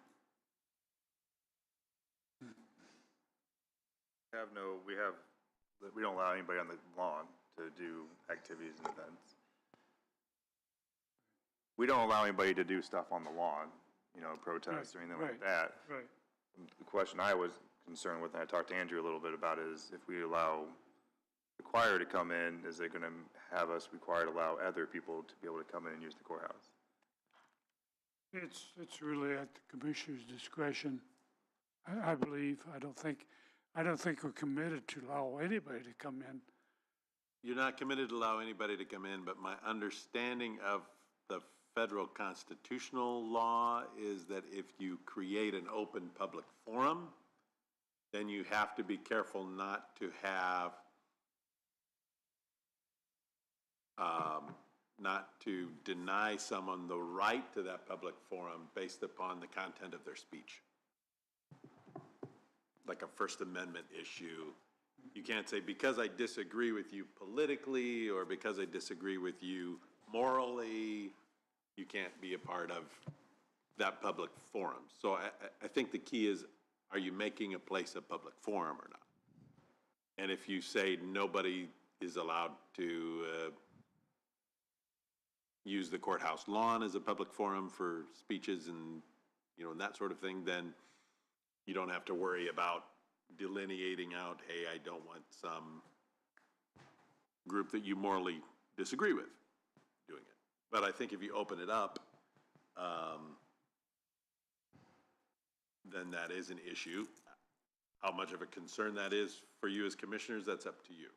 But I think you open it up to where if you say yes to this group, but no to another group, you could open yourself up to a lawsuit. There's always somebody out there that doesn't believe in Christmas. And that could be a problem. Unfortunately, very unfortunately. Well, and I'm not so worried about the Christmas side of it. I think you could do that, but what if there's a group that you might strongly disagree with their stated political position? Then you've got to allow them to have that as a bully pulpit. Yeah, I guess more specifically, though, you have people who, Christmas is associated with religion. It is. And so if we let somebody express their opinion about a religion through song, is that going to qualify as allowing expression? I don't think it's the Christmas is not a problem necessarily because it's not supporting the religion per se. Well, what choir is it for, it's the, DeKalb Central. DeKalb Central, so if they're allowed to have a Christmas celebration under the, First Amendment, issues, then you should be able to also allow it in your, it's not picking a side on the religion, it's celebrating a cultural holiday that's a federal holiday. Christmas is a federal holiday. So it's not illegal to have a Christmas celebration or a Christmas tree. The problem is that you're then opening it up to be, for some, to use a wild fringe group, let's say neo-Nazi group, to come in. Because it's a public forum now. That's my concern too, is if we allow the show choir to come in, which would be cool to see, does it open up the doors to allow anybody else to come in? Like, where do we have to set, like, hey, no, we can't be picking and choosing who can come based off of how we feel towards that group. That was my concern when I was talking to Andrew about it. So. Yeah, we could, I don't know how, maybe the risk is low and that doesn't bother you, but There's a reason why we don't allow public forum on the courthouse lawn anymore. I mean, We got carried away. yeah, and I'm afraid this will happen also. I say we table it for now and have some more conversations and kind of figure out what we think about it. It's not as easy as say, yeah, let's have it, because it does open up the door for other things. Let's do that. Let's table it. Get back to it. Get a little more I don't know thought, if a you little have more. connections with other commissioners in other counties and see what they Right. do, See what they allow. how they How they go about it. I think we need some more information on it before we can make a decision. At least my personal opinion. I agree. Let's table it.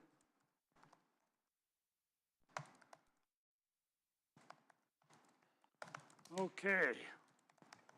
Up to my list, to the list. I have one more that I forgot to put on the list, and it was included in your, Yes. in your email. Okay, so I have been looking into different attendance companies.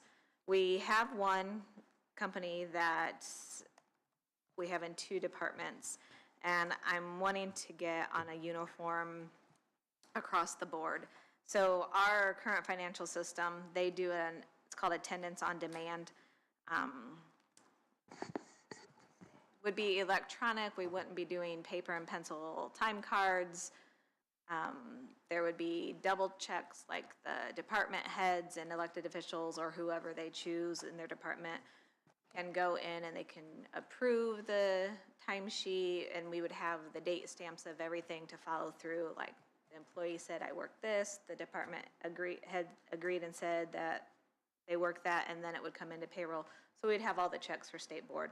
It would just be more automated. We would actually get, like, people would clock in and clock out. They would be able to do it, like, on their computer and not like a time clock, but there will be time clocks for some departments. It's just going to streamline the process and make it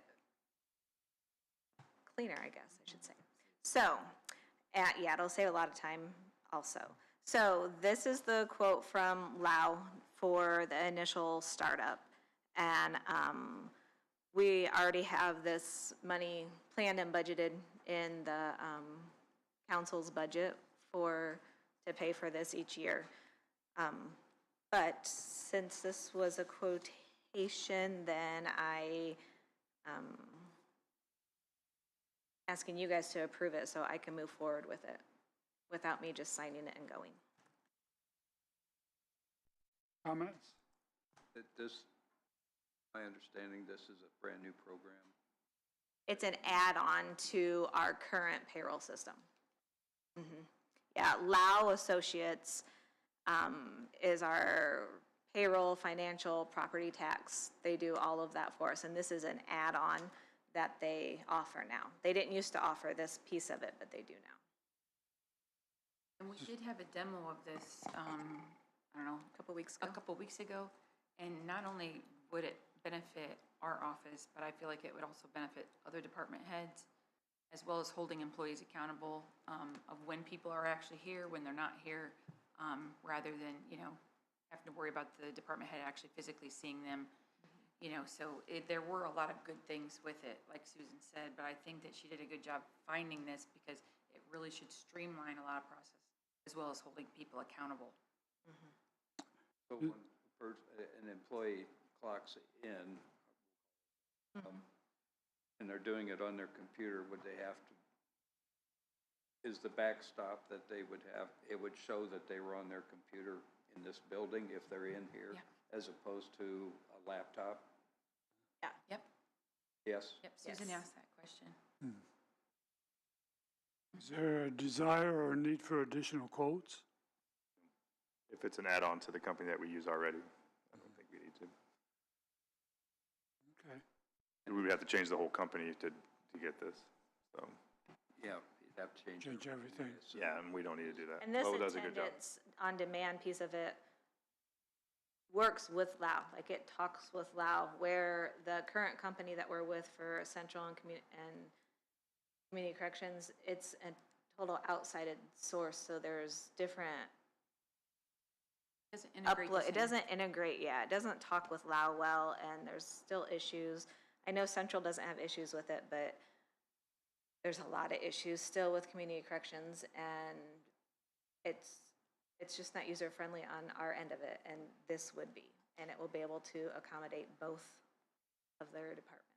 So that financial would be going away. The right stuff, The yeah. right stuff. would And be- they're expensive. So we would be saving money for that because that would go away by switching to Community this. corrections program would go away. And Central Communications, yeah. Central Dispatching and Community, they're the only two that are on it. Community Corrections, they got on it when they went out to the new building, and it was a nightmare from day one. And then Brian came to me and I agreed to allow one more department, but it still was a long implementation, very troublesome, and now we're back to some more troubles with Community Corrections, even though they upgraded to their newest technology. And I won't put my payroll people through that transition with right stuff. So that's where I'm at. So the Lao one will be user-friendly and talk with what we have. So just so I understand, then, they would still keep their programs? No. No, They will have to come to this one. okay. We're gonna have one company for the entire county. How long is it the right stuff? Is that their Yeah. company? How long is their contract in force for where we still have to pay that other company? I'll have to look into that. However, this transition isn't like everybody comes on at once and goes. Like, You need a little bit of a it monthly takes time period. like, we'll add departments on as we grow. So it's not Okay. just like a bam, switch What did over. you give us for implementation? 3 to 6 months? 3 to 6 months. 3 to 6 months to implement And that it, wasn't so- just for the whole, that wasn't for all the departments. That was just getting everything going and started. I was just asking to make sure it wasn't like another four-year Yeah. contract. Yeah. Yeah. Question. The upfront cost, is that a one-time or is that every year? So the upfront, the 50,000 is just once, and then we'll have a monthly cost Yeah. after that, but not Not every year? that 50,000 every year. Okay, okay. And that's covered all departments, the Maui departments we add on, it's gonna be that same monthly cost? We have it figured on for like 310 employees. We didn't do like boards, like board members. I mean, they don't need to be able to log in and All right. do something like that. So just So we're good. full-time and part-time, yeah. Motion? To accept? Make the motion. Second. We have a motion and a second to do the time clocks, Low Associates, Yep, for Lao. or, yeah, Lau. Any additional comments? Comments from the public? All those in favor signify by saying aye. Aye. Aye, opposed? Motion carries. If you can, on that blank line there, if you would sign that, please. Thank you.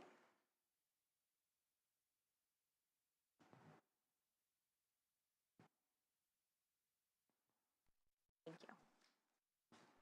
Okay, what we got next? Jace. Jace. Yep. And you have a whole packet, and I have it in the order that I believe he's gonna talk about it. If he didn't mix his pile up.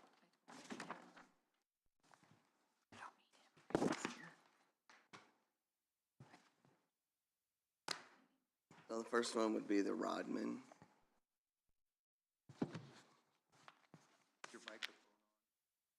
Yeah, scoot it up, just scoot it up to you. So this was the one that he was coming to appear. Are you Mr. Rodman? Okay, so that's the next one, okay. So Rodman had the certified letters and everything that went out that it was to appear today, and I don't believe that he has come. And this has been ongoing, even before me.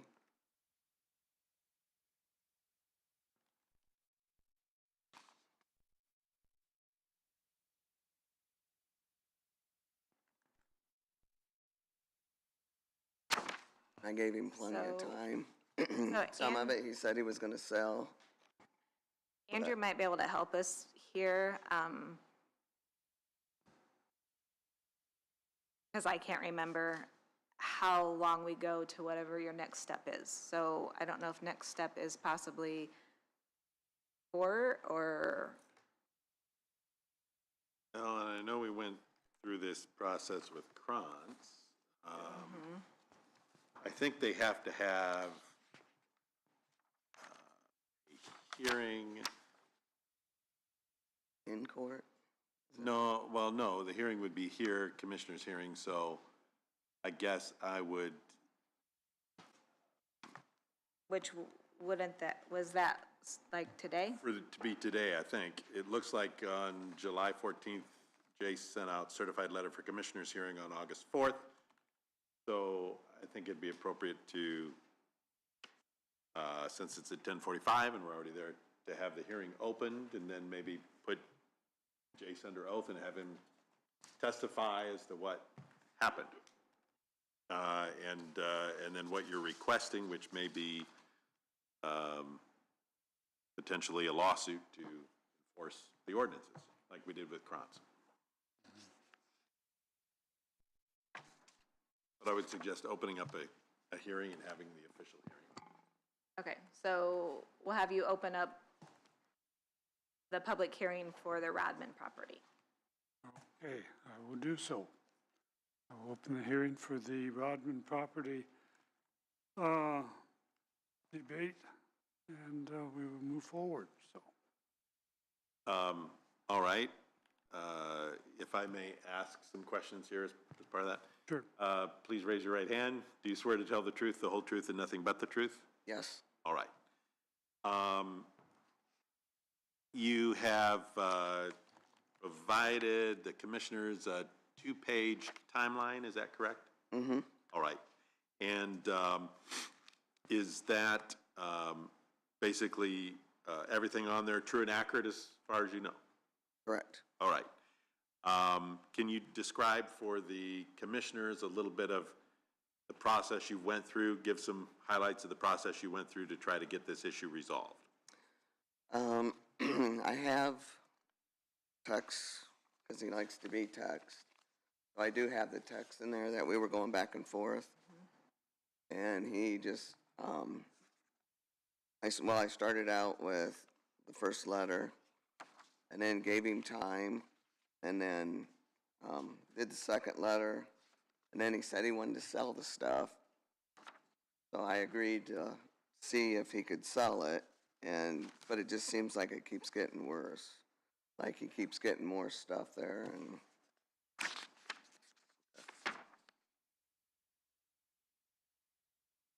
Well, in some of these pictures, it looks like there's multiple vehicles. maybe in various states of repair? His is more items. Okay, You're not going, maybe I'm in the wrong, okay. yeah, So, just the top, top packet, so it's junk. Yes. It's basically junk just stored outside without being in a, yeah. She's got them all hooked together, so.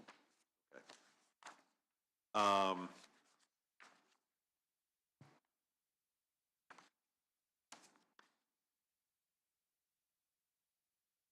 and, did you find it to be in violation of the DeKalb County Public Nuisance Ordinance?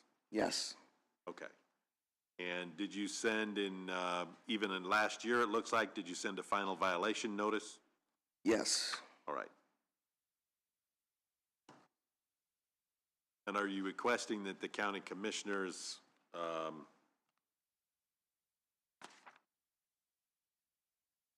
authorize a lawsuit to be filed to get a court order for the cleanup? yes. Do you gentlemen have any questions for Jason?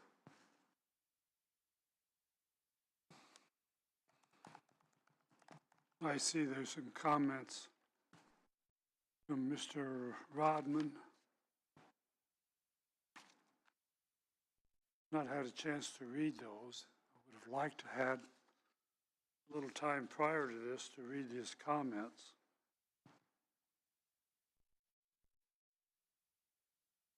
You could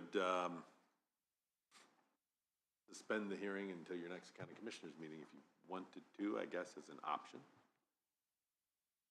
Well, I look at the timeline and I look at the pictures, and it's just a junkyard, basically.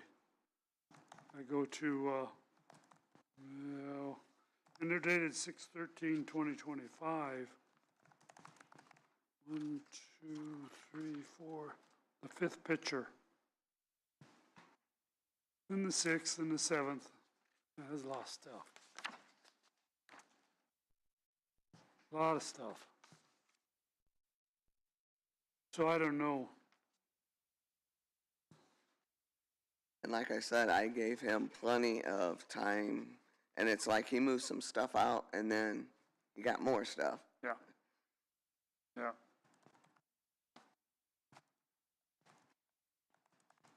What do you think, gentlemen?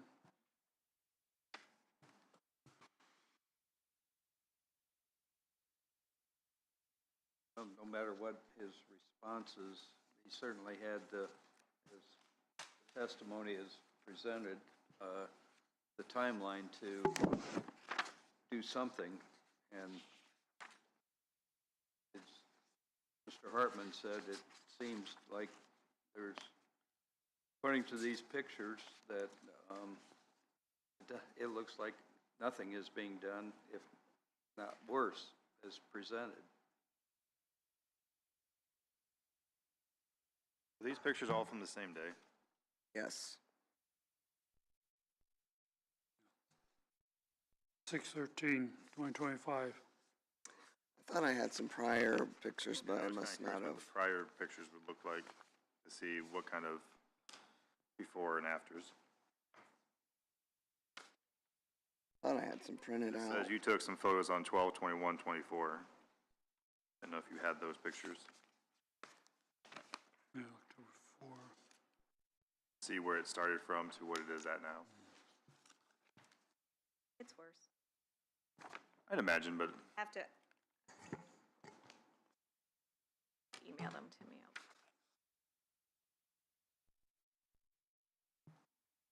Yeah.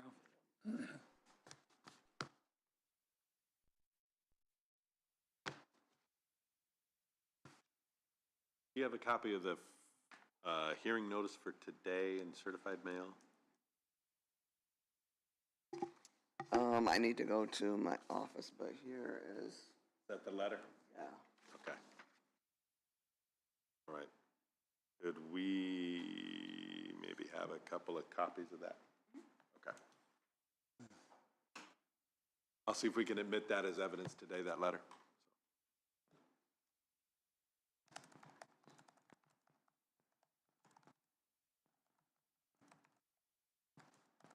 And Mr. Rodman just said he's about 5 minutes late, but on his way. That would help. Susan, you're trying to find some old pictures? Yeah. Okay.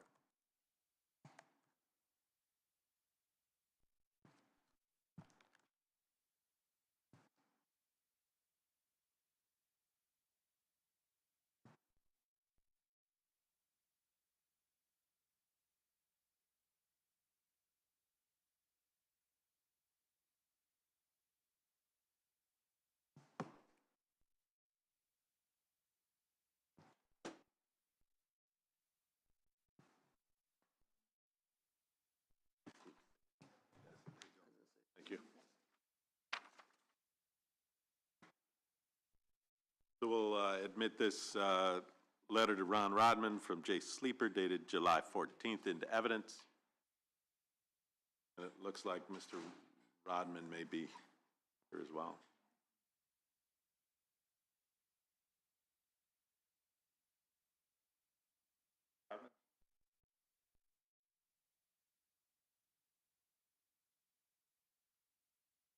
Do you have any other questions for Jace at this point? You can always recall him. Waiting for Susan to see if she can find some before pictures. I'm working on it, I but know you are. if you guys want to talk,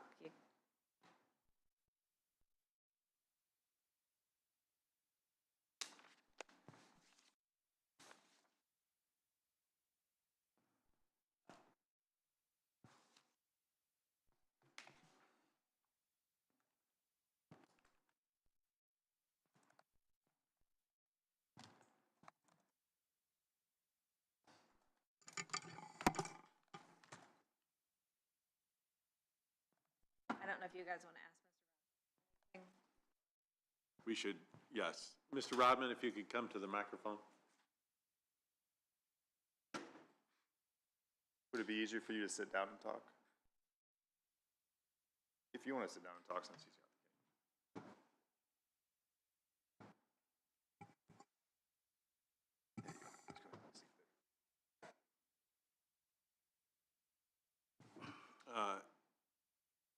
Thank you for coming, Mr. Rodman. I'm the county attorney and am handling this hearing today. This is, has been opened up as an official hearing on your public nuisance ordinance violation.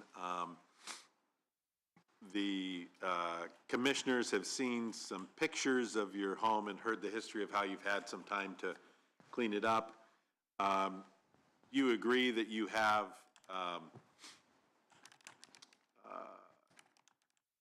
I guess that you're in violation of the public nuisance ordinance by having a lot of different things out in the open, not in closed-in buildings? Yes, sir.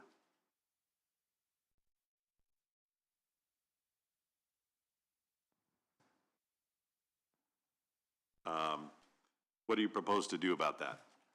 We've been cleaning it up. I just got some help from a couple of other people. Actually, my son come up from Florida to help me try and straighten this mess out. I got 2 trailers out there now loaded. I've been working on pretty late at night. Had a couple of sheriffs stop by and ask me why I was working late at night, what was actually going on out there, and I explained it to them. They said, well, okay, just trying to, just try and keep it quiet.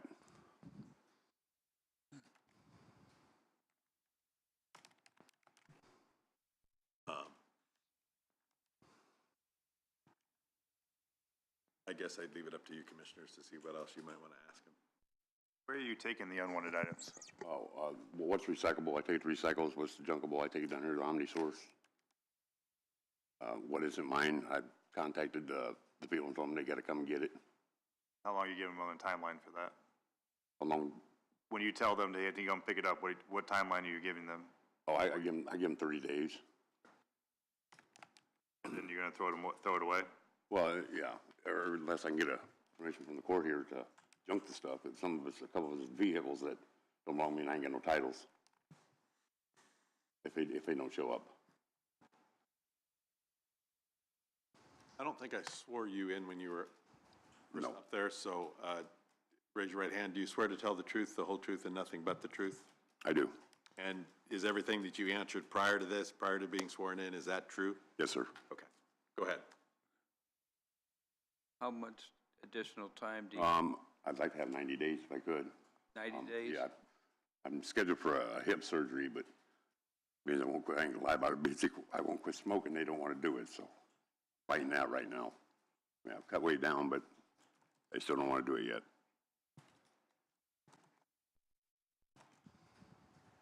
I mean, things are moving, they're moving out, not in.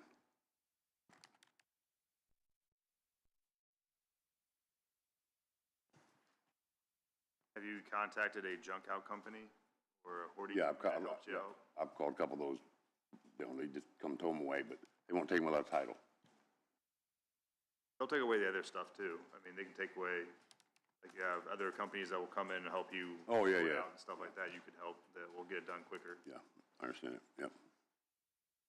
What's his recourse, Andrew, if he absolutely can't get the title for these cars, and these people do not come and pick up these vehicles Without the titles? without the title? Well, I know that the BMV will issue new titles for people that have lost titles. That's about the only recourse. Potentially,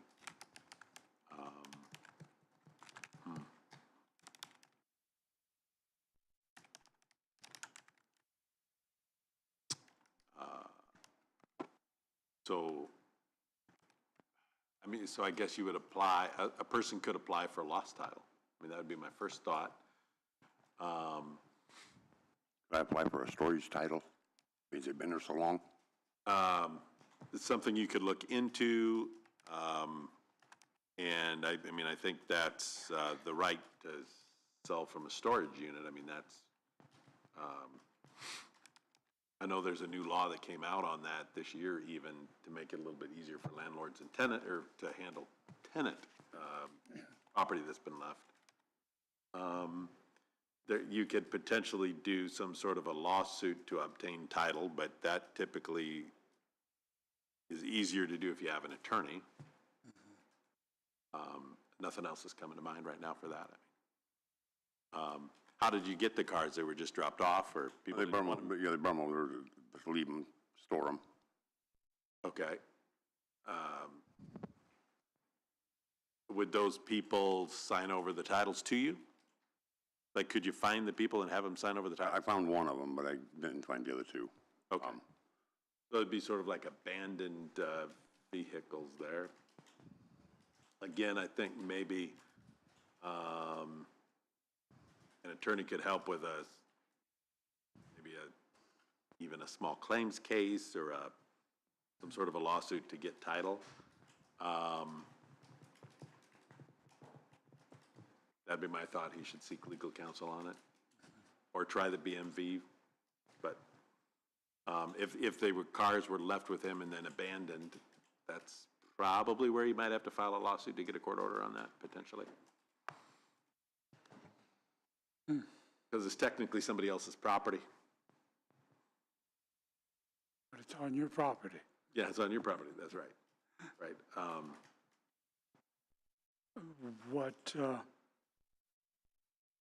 Could we have them towed to a storage facility? An impound lot or something? Yes, like that? that's a possibility. That it's being there, so you could call a towing company and see if they'd be willing to tow it, and then they could potentially sell it. They could. I've contacted two of those, and they won't come get them. They won't come get them? No title, no, they don't want them. Okay. Okay. No title, no tow. I was just gonna go down to DMV and see if I couldn't get a storage title, just for the purpose of just getting rid of them. Yeah. That I don't know. Too bad that the wrecker idea wouldn't work. I know that wreckers are allowed to move things that are impeding flow of traffic, like in a parking lot. If somebody's parked over several spots or blocking your driveway, you can, legally, they can remove it. Because I've had that come up in the last year, I think. But if it's just on your house or out behind a barn, it's a little bit different situation. It's not impeding your work for a business. How many vehicles are we talking about that you don't have the title or belong to somebody else? There's three. Pardon me? Three. Three? sir. Thank you, sir. I just applied for 2 titles for myself to get rid of 2 of mine. Okay. So you know how to apply for the titles if they're your cars? Right. I just don't know what the procedure is to, I guess my biggest concern is not so much the vehicles as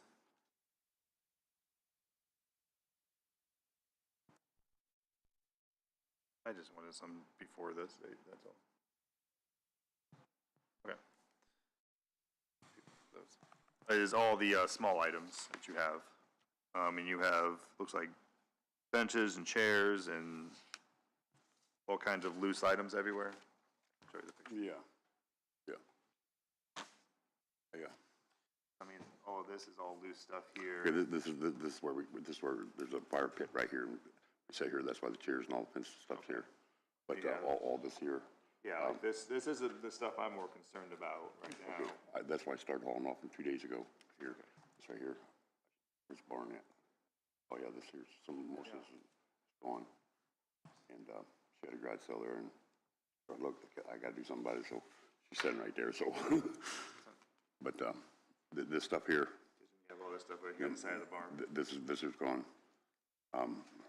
Yeah, this is all cleaned up, and a lot of this is cleaned up right here. When's the last time you've been out there, Jason? 6/13. Excellent. Yeah. No. He's stating that a lot of that stuff has now been removed.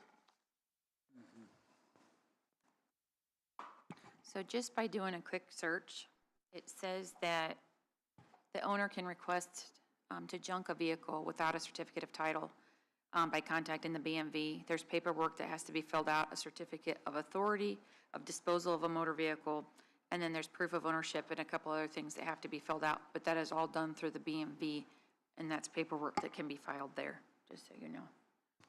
I wonder what it means with, that's good, good information. I wonder what it means with proof of ownership, whether he has to certify that he owns it, and that could be a problem, but. He does not. Okay, that's good. Yep. That's good, okay. Yep. According, And check with the BMV. according to this IC code 9-22-1-16, it says that if it's an abandoned vehicle or if it's been on a private property. And it's been abandoned on private property. Very good. Good information there for you, Ron.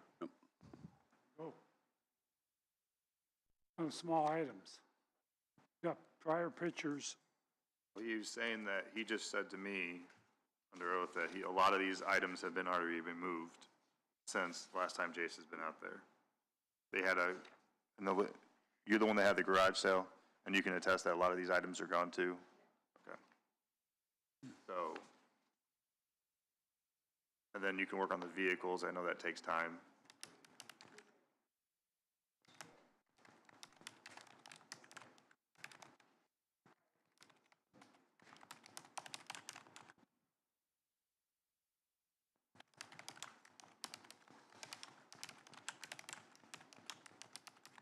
What's your thoughts, Jace?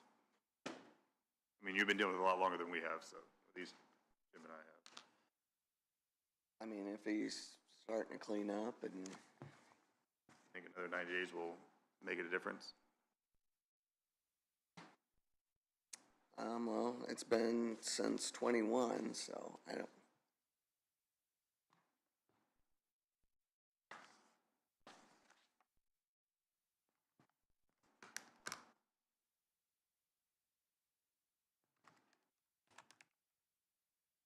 What are our options, Andrew? Well, I think your options are to decide whether or not to give him another 90 days. You could give him 60 days. You could require, some sort of him to come in and give you a progress report in 30 days with an overall 90-day deadline. You could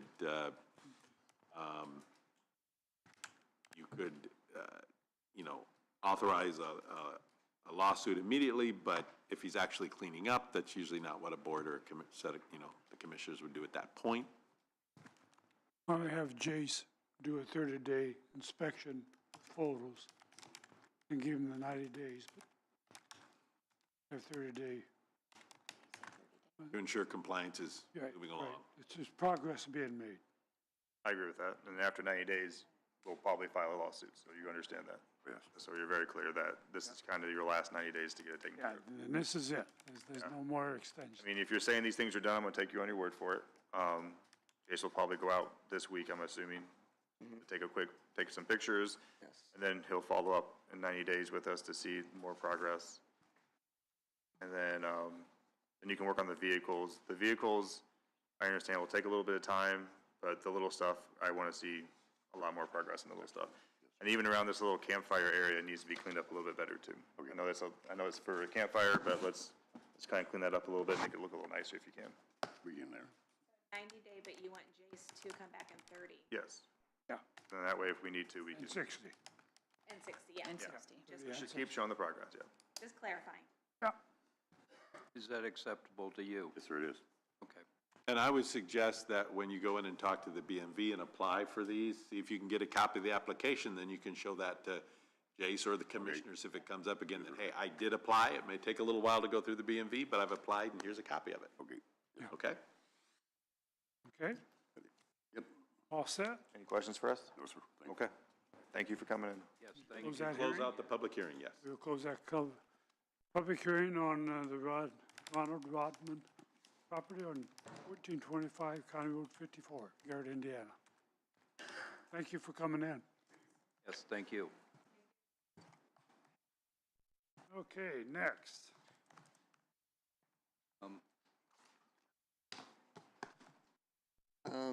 That'll be James. We need to do Andrew at 11.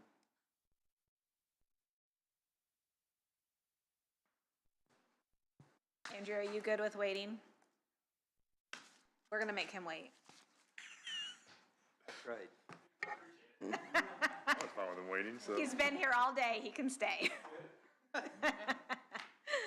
right, we're going to Sadison then, James? Is that the next one? Yes. Okay.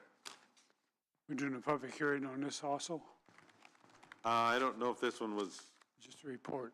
I think just a report maybe, yeah, unless it was noticed to him as a public hearing, then Yeah. it'd just be a report. It was a public hearing? Yes. it is to be a Yes, this public one hearing? is a public hearing Okay. also. Then let's open up a public hearing on that. I will do so. Open this public hearing. Today's date is August 4th, 2025. And concerning the Sadison property, James W. Sadison Jr., 3562 County Road 75, Butler, Indiana, 46721, non-compliance of the county ordinance. All right. Just Addison, you can come sit up here if you like, so we can hear you. If you don't. Jace, if I'll swear you in again. Do you swear to tell the truth today at this hearing? Yes. All right. Please state a little bit of the history of what's gone on here in your attempt to obtain compliance with the county ordinances.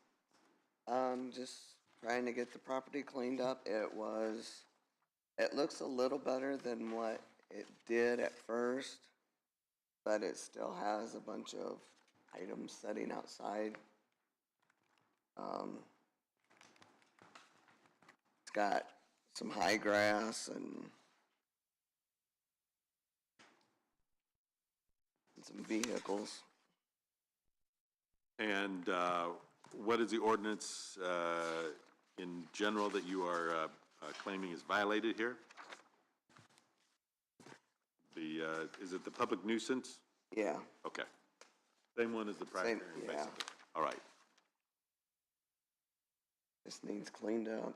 What do you see as the worst items that are the top, let's say, the top items that you see that are in violation? Is it this, some of the vehicles out there? Yeah, some of the vehicles, these aren't very good pictures, but some in the front of the house.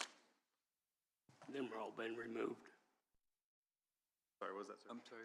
All those vehicles that he's talking about in front of the house have been moved. Okay, let me swear you in today. Sir, if I could, please raise your right hand. Do you swear to tell the truth, the whole truth, and nothing but the truth today? Yes, I do. All right. So you're saying the vehicles have been removed? Which ones? You want to see the Which picture? pictures you got? Sorry about that. No problem. So has this one been removed? This one's a legal vehicle. It's licensed and insured. Okay. How about this van? Same thing, licensed and insured. Okay, so which vehicles have you removed then? Well, the first pictures, there was a ton of vehicles. I've moved probably 15 vehicles from the front of the property, sir. These are just the latest pictures. This was on, yeah, these were taken on 6/13/25. Right. What about the lift truck? That's a legal licensed vehicle. Okay. Is it drivable? Yes, sir. Okay. Well, it looked like the engine thing was open, but. Well, it's junker, but yeah, I drive it up and down the road. It's a legal licensed vehicle. I have a trailer also. So in these pictures, it looks like it has 4 vehicles. Out of all of them, you have the red van, you said it was licensed. Yes. Registered. You have a sedan, it looks like. Which one's that?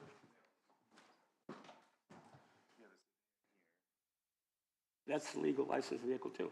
And then you have, Well, yeah, that's a Land Rover. That's the only one in the picture that I haven't got moved yet. okay, so the Land Rover is the last, but everything else is legal. It's a legal, it's a legal vehicle. The license are expired on that one. Okay. Just to clarify, that's all. So you're stating there's only 4 vehicles on your property right now? That you can see from the You can see. public How many street. vehicles do you have on your property right now? A lot. A lot. And they're all Go licensed? brown back. And they're all licensed and No. registered? Okay. So they have to be up to date. The license have to be up to date, the registrations. Okay. So are you running a business there, like in buying and selling used auto parts, or? No, cars, or? I weld it all together and call it sculpture. As you can see in the one picture, there's a huge sculpture right there that you probably call junk. I could point it out in the picture if you'd like. Yes. Let me get my glasses here. No, it's right here. Right there. Big old sculpture, yeah. What's all the items back by the red barn? Pardon me? All the items by the red barn back there? The red barn? Yeah, looks like a red barn. Which picture is that? I've been cleaning up back there too. I've been working hard to get this property up to snuff. I was gonna say, like I said, I noticed there was some, But I got a job and I'm raising 2 granddaughters. I just need a little bit more time there's a few more things I want to get cleaned up there for sure. But it's been really hot. I can't really How much work time hard. are you asking for? I'd like to get, another 30 days. I could get all that. I mean, there's not much in the pictures that you're complaining about, right? I mean, there's no trash or garbage. I'm gonna leave that to Jace. I mean, he's the one that's, just the stuff in the front and Yeah. towards the back and. There's stuff on the backside I want to get cleaned up too, because I had what about the tall grass? I haven't mowed my grass on purpose. Sorry, I didn't hear you. I haven't mowed my grass on purpose, sir. What's the ordinance say about tall grass? I don't have my ordinance. What are we not concerned about? I don't think, I don't know if we have a specific, Yeah, yeah, I don't believe so. Not that I remember. Unless it have a noxious weed, I don't think there is. I don't know that there is one, I'm looking real quick.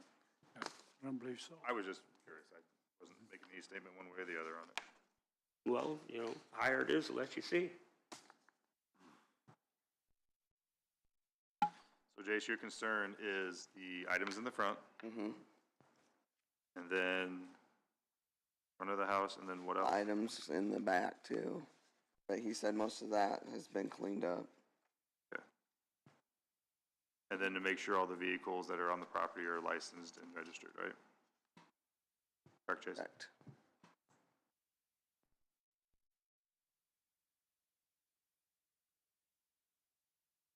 Susan, when were these? January. January. Okay, thank you. And you are stating that if you got another 30 days, that you can take care of all those things? Yeah, for sure.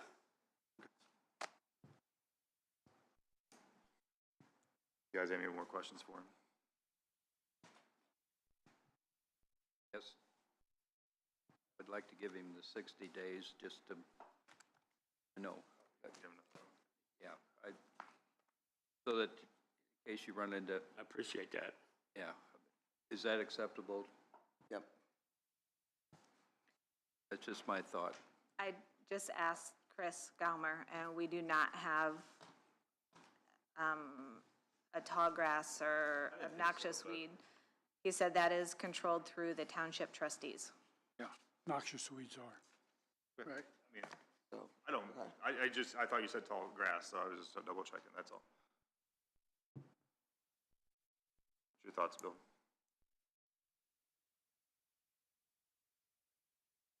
Just give him 45. I'm kidding. You're getting confused me now. I'm fine with the 60. That gives him plenty of time. I'm just kidding. Come back in 30 and like, He's asked for 30, let's give him 30. Hey, Jason, sorry. oh, I'll let you guys, I said if you're gonna give him 60, did you want me to come back in 30 and? I'm okay with giving him the 60, then have Jace come back in 30 and give us an update. That way, Let's do that. something comes up, we can at least see some progress if it's going forward. If not, we don't see progress, we can move on in 30 days. Is that acceptable? Yeah, is there any way you can like call me or text me after this and, tell me if I'm doing good or if That'll I'm be not up through doing good? Jace. That's through Jace. Do that. All right, You should have my number, my emails, and everything on the sheets. all right, Yeah, I'll work with you, I mean, no problem. So that, I'm sorry, is that acceptable? Yes, sir. Okay. You guys should do an official motion second and approve that, I think, approving him, giving him 60 days with the 30-day review. I'll make, We didn't do that on the the other last one. one. We didn't, well, true, I mean, Okay. fine. They're just saying we didn't motion on the last guy. I mean, I think it's obviously it's your decision, but I'll make the motion to give Mr. James W. Sadison Jr. at the property at 3562 County Road 75, 60 more days to comply, with Jace coming back in 30 days to give us an update. I second that. Motion second on the floor, additional comments from the public? All those in favor signify by saying aye. Aye. Aye, opposed? Motion carries. Good Thank luck. you for coming in today. Thank you. Yeah.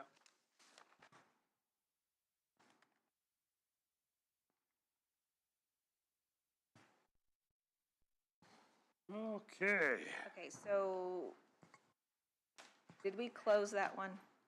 We'll close this. I'm so confused. Yeah, Gotta close that one yet, still. Okay. close the meeting, the hearing of the status and property violation. these will be, It's not your turn yet, Andrew. yeah, I got a few more. Okay. These will be fast. These are just properties that I've been working on, and I gave you before and after pictures. Which one are we looking at first? Let's go with the 5046 County Road 45.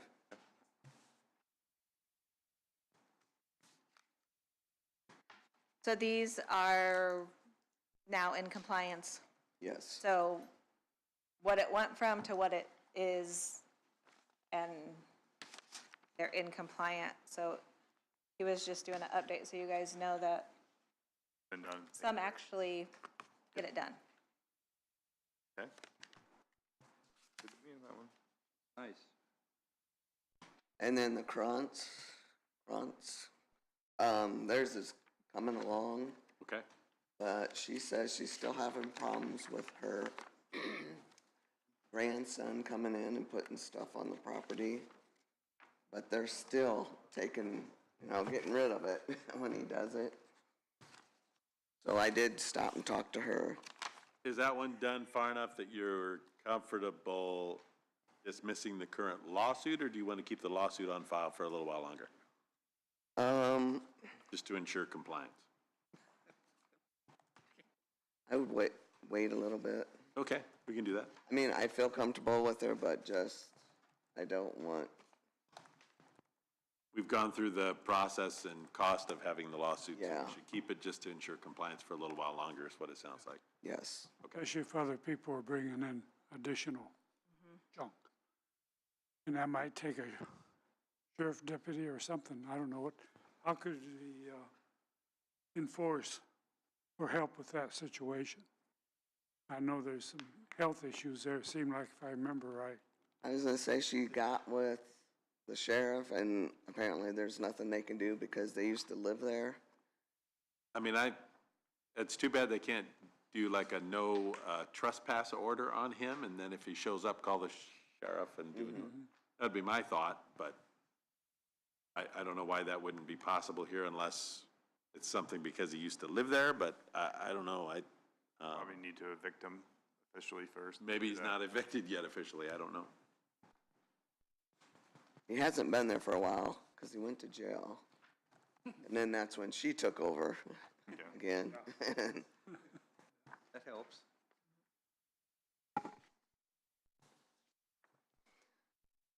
And then the Miller, the James Miller, 1685.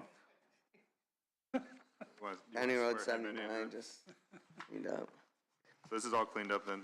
Yeah, all that. Thank goodness. I know, right? Yeah. Such a common name. Couldn't remember painting my house blue. And then, now we don't have a,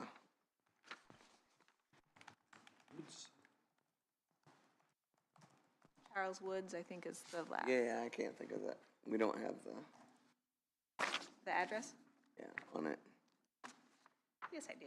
1465 County Road 59. Yeah, that's it. Oh, I don't have that sheet. I took it off. 65, it's this last one. Oh, it's all- Thank you. And his looks a lot better. Well, we're making progress, it looks like.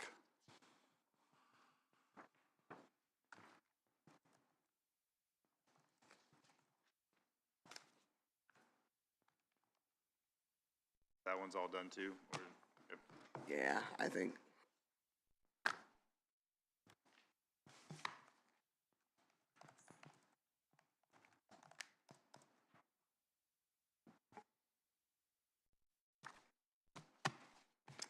That's all I have. Did we close that other meeting?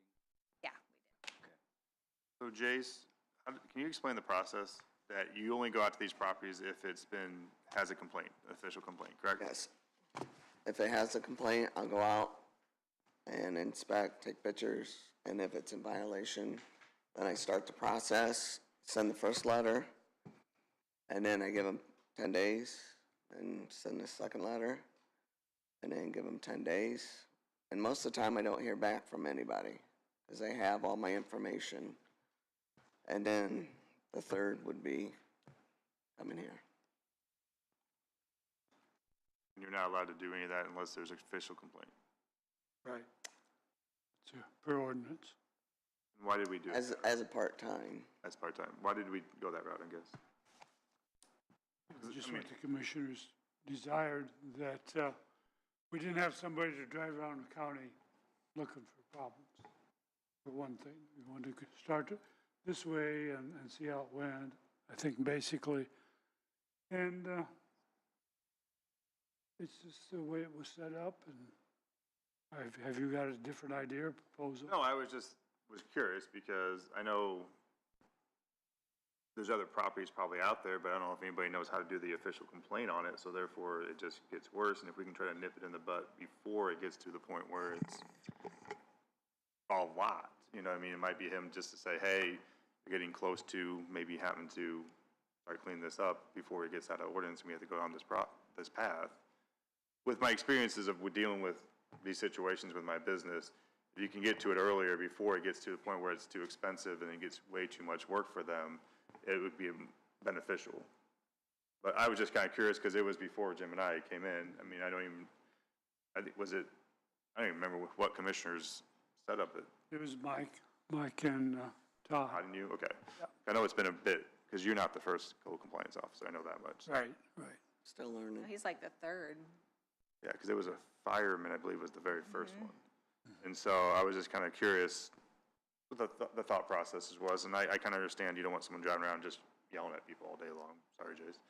But, And at the some same time, if people you can won't- try to, Some neighbors won't even say anything because they're afraid that and some something people might happen. probably don't even know how to go through that process of it. So if we can try to keep the county the way we want the county to look and get some of these, just a thought, we don't make a decision today or something, it was just kind of a thought I had as I'm sitting here talking to them that, I mean, the two big ones we had, maybe if we got a little bit ahead of time before we got official complaints on it, we could have maybe nipped it in the bud a little bit. Big ones coming up. Yeah. I think part was just not to overload that position with these. Because if he goes around looking for them, you're gonna have to have two people in that job, not one. Trust me. That's true. So it was just, I think it was complaint-driven because you guys had decided like around 10 hours or so a week, and I think, you thought that it would overwhelm somebody for 10 hours if yeah. they went out looking. It just overwhelmed. And it was, we didn't want the citizens to think, I guess maybe partly, I'm not speaking for myself, obviously, that we're not out looking for trouble to make trouble for you. But if your neighbors complain that you're depreciating their property, and they've got a logical complaint, that, maybe we need to set up some kind of a notification system where they could go on the homepage of DeKalb County, and it would show them how to do these complaints. Or do we have that? Why are you looking? I'm not even going down that road. Don't you remember the whole discussion on the last complaint? Because Kellen wanted to get a thing set up that people could do that, and it didn't Anonymous go well. complaints or something, wasn't it? Yeah. Yeah, it was a whole thing, so. How many hours are you putting in? I mean, I don't know if it could be specific just to code enforcement, but It just depends on when things fall and I'm But putting in roughly a month, how much? about 20 hours. A month or a week? Oh, 10 hours a week, Okay. sometimes more. because that's what he was told, is he needs to stay, yeah. Oh, something to think about. I'm sitting here looking at it and realizing there's some pretty big, we have some other pretty big ones out there that we do know of that are going to be followed up and have time with, and if we can nip those in the butt before they get too bad, it could be beneficial to everybody. Because you get to a point where things get so overwhelming, like with this gentleman, the first gentleman, it just takes a long time, and you gotta make sure you have health, make sure you have finance as well. If it's smaller, you can get it taken care of in a much quicker. It's a lot less work that needs to be involved with the residents. As I was saying, how long do you want to drag it out? This has been drug out since 2021. So, just some thoughts to think about for maybe next meeting or going forward, just to look at it. And I don't know if this would apply, but I just checked the DeKalb County Building Department. I just went online to see what they had, and on the menu on the side, they have a complaint form that says complaining against name, site address, describe the complaint. That's one option there's already an online complaint form that you could download and file. Which I think the complaint could then be cycled through Jace if there was somebody was violating a particular ordinance. It says anonymous complaints will not be investigated. and I think that's that's how what it I is was now. getting at when I made my statement, that something available for them to do, and I'd forgotten about that. There's an online form I was just able to find right now. Online form. Yeah, that's where I was. I was just teasing you, but I forgot about that form also. The only thing it could be changed to is maybe have it be, like have something specifically stating code enforcement. It wasn't there, it was just under the building planning. That would be helpful. That would be helpful. Because they're not going to necessarily know what department to go to. Right, but code enforcement's something people would know about. Yeah. Just a thought. Do we want to add additional hours to that position? I mean, I don't want to see these going dragged out for years. I mean, that's something that I've looked at. I don't know if that's because we're not pushing hard enough on them before, if you don't have enough time to get out there and keep checking on them, I'm not sure. What's your thoughts, Chase? I don't know, because I got quite a few right now going on.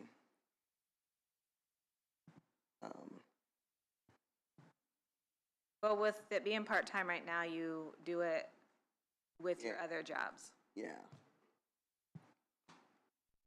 With the 10 hours.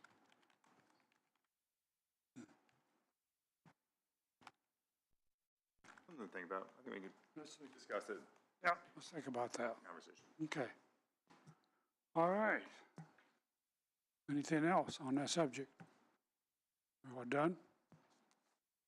Okay. Now, we'll get out of here. Sorry. Make a motion to close? No. Sorry. Andrew Provines, 3920 County Road 75. I'm actually here on behalf of Butler for the permit process. Mr. Cruz has been able to get us an interlocal agreement between the county and Butler. It's everything that we had discussed before. Allow me to put on my glasses, I can't see. Basically, DeKalb County will be responsible for the storage and presentation of the permits, so it's just utilizing the software that you guys already have, and obviously you guys storing them where that is stored. Final approval will be made by City of Butler planner or an authorized representative. Just, we have final say on whether it's going to go through or not.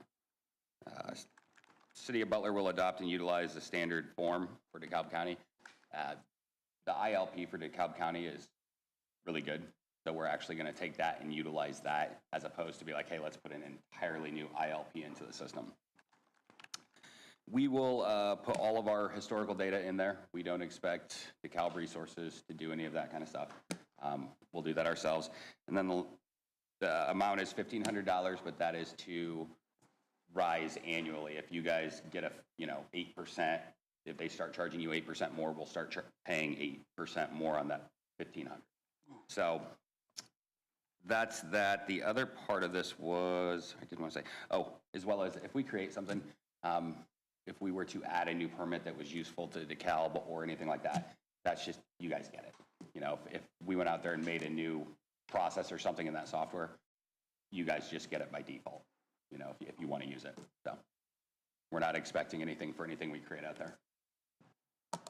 Okay. So I think if you guys can give me an okay on this and sign this, we have city council meeting tonight, and I can take it over and have Mike Hartman, the mayor over there, get it signed, and we can get this filed and everything. Susan, is that the right process? Do we need to do anything else? Okay. Looked over it. I did, He wrote it. I'll prepare it, yeah. So you're good with your writing? I approve, yes. Do we have another lawyer? Yeah, better double check. Let's get a second opinion on Conflicts this. of interest here. Right? That's all right. Don will be looking at it tonight. Motion? Also make the motion. Second. A motion second on the floor. Additional comments? I think it's a good idea to have these government agencies locally work together to save money for everybody. I think it's a good strategy, good plan going forward to help the taxpayers of DeKalb. And that's exactly it. We appreciate it because that's what we're trying to do. Like, let's not recreate the wheel. Let's use a process that's defined in the county that is good, and we all benefit. Use the whole wheel. Yes, yes. All those in favor signify by saying aye. Aye. Aye. Opposed? Motion carries. Thank you, guys.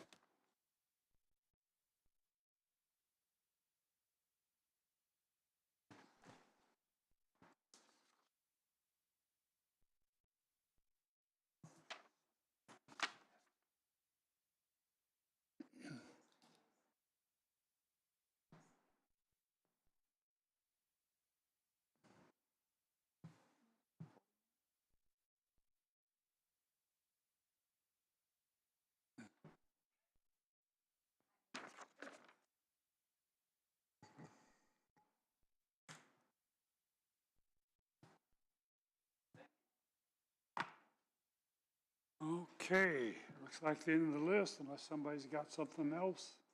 I'll do a Sunny Meadows update. We have had 5 residents transition out. They are now out of the facility. 2 have gone, left on our last meeting on Friday. I can confirm that they actually did get transitioned out, and they are happy where they're at. The other one transitioned back to his mother, and he's happy there. We're finishing up a few things with him, but that will be taken care of. And we're just working through the other ones at this point, so. So 5 out of the, so down to 13 at this point. 13? Yep. Got some strong leads on some other ones, but I'll let you know when we get some actual movement. Have anything, Jim? No, I do not. Mr. Cruz? I don't believe so. Auditor? I have nothing. I've had Doesn't have plenty. any. All done? Yep. Last call? And we are adjourned. Thank you.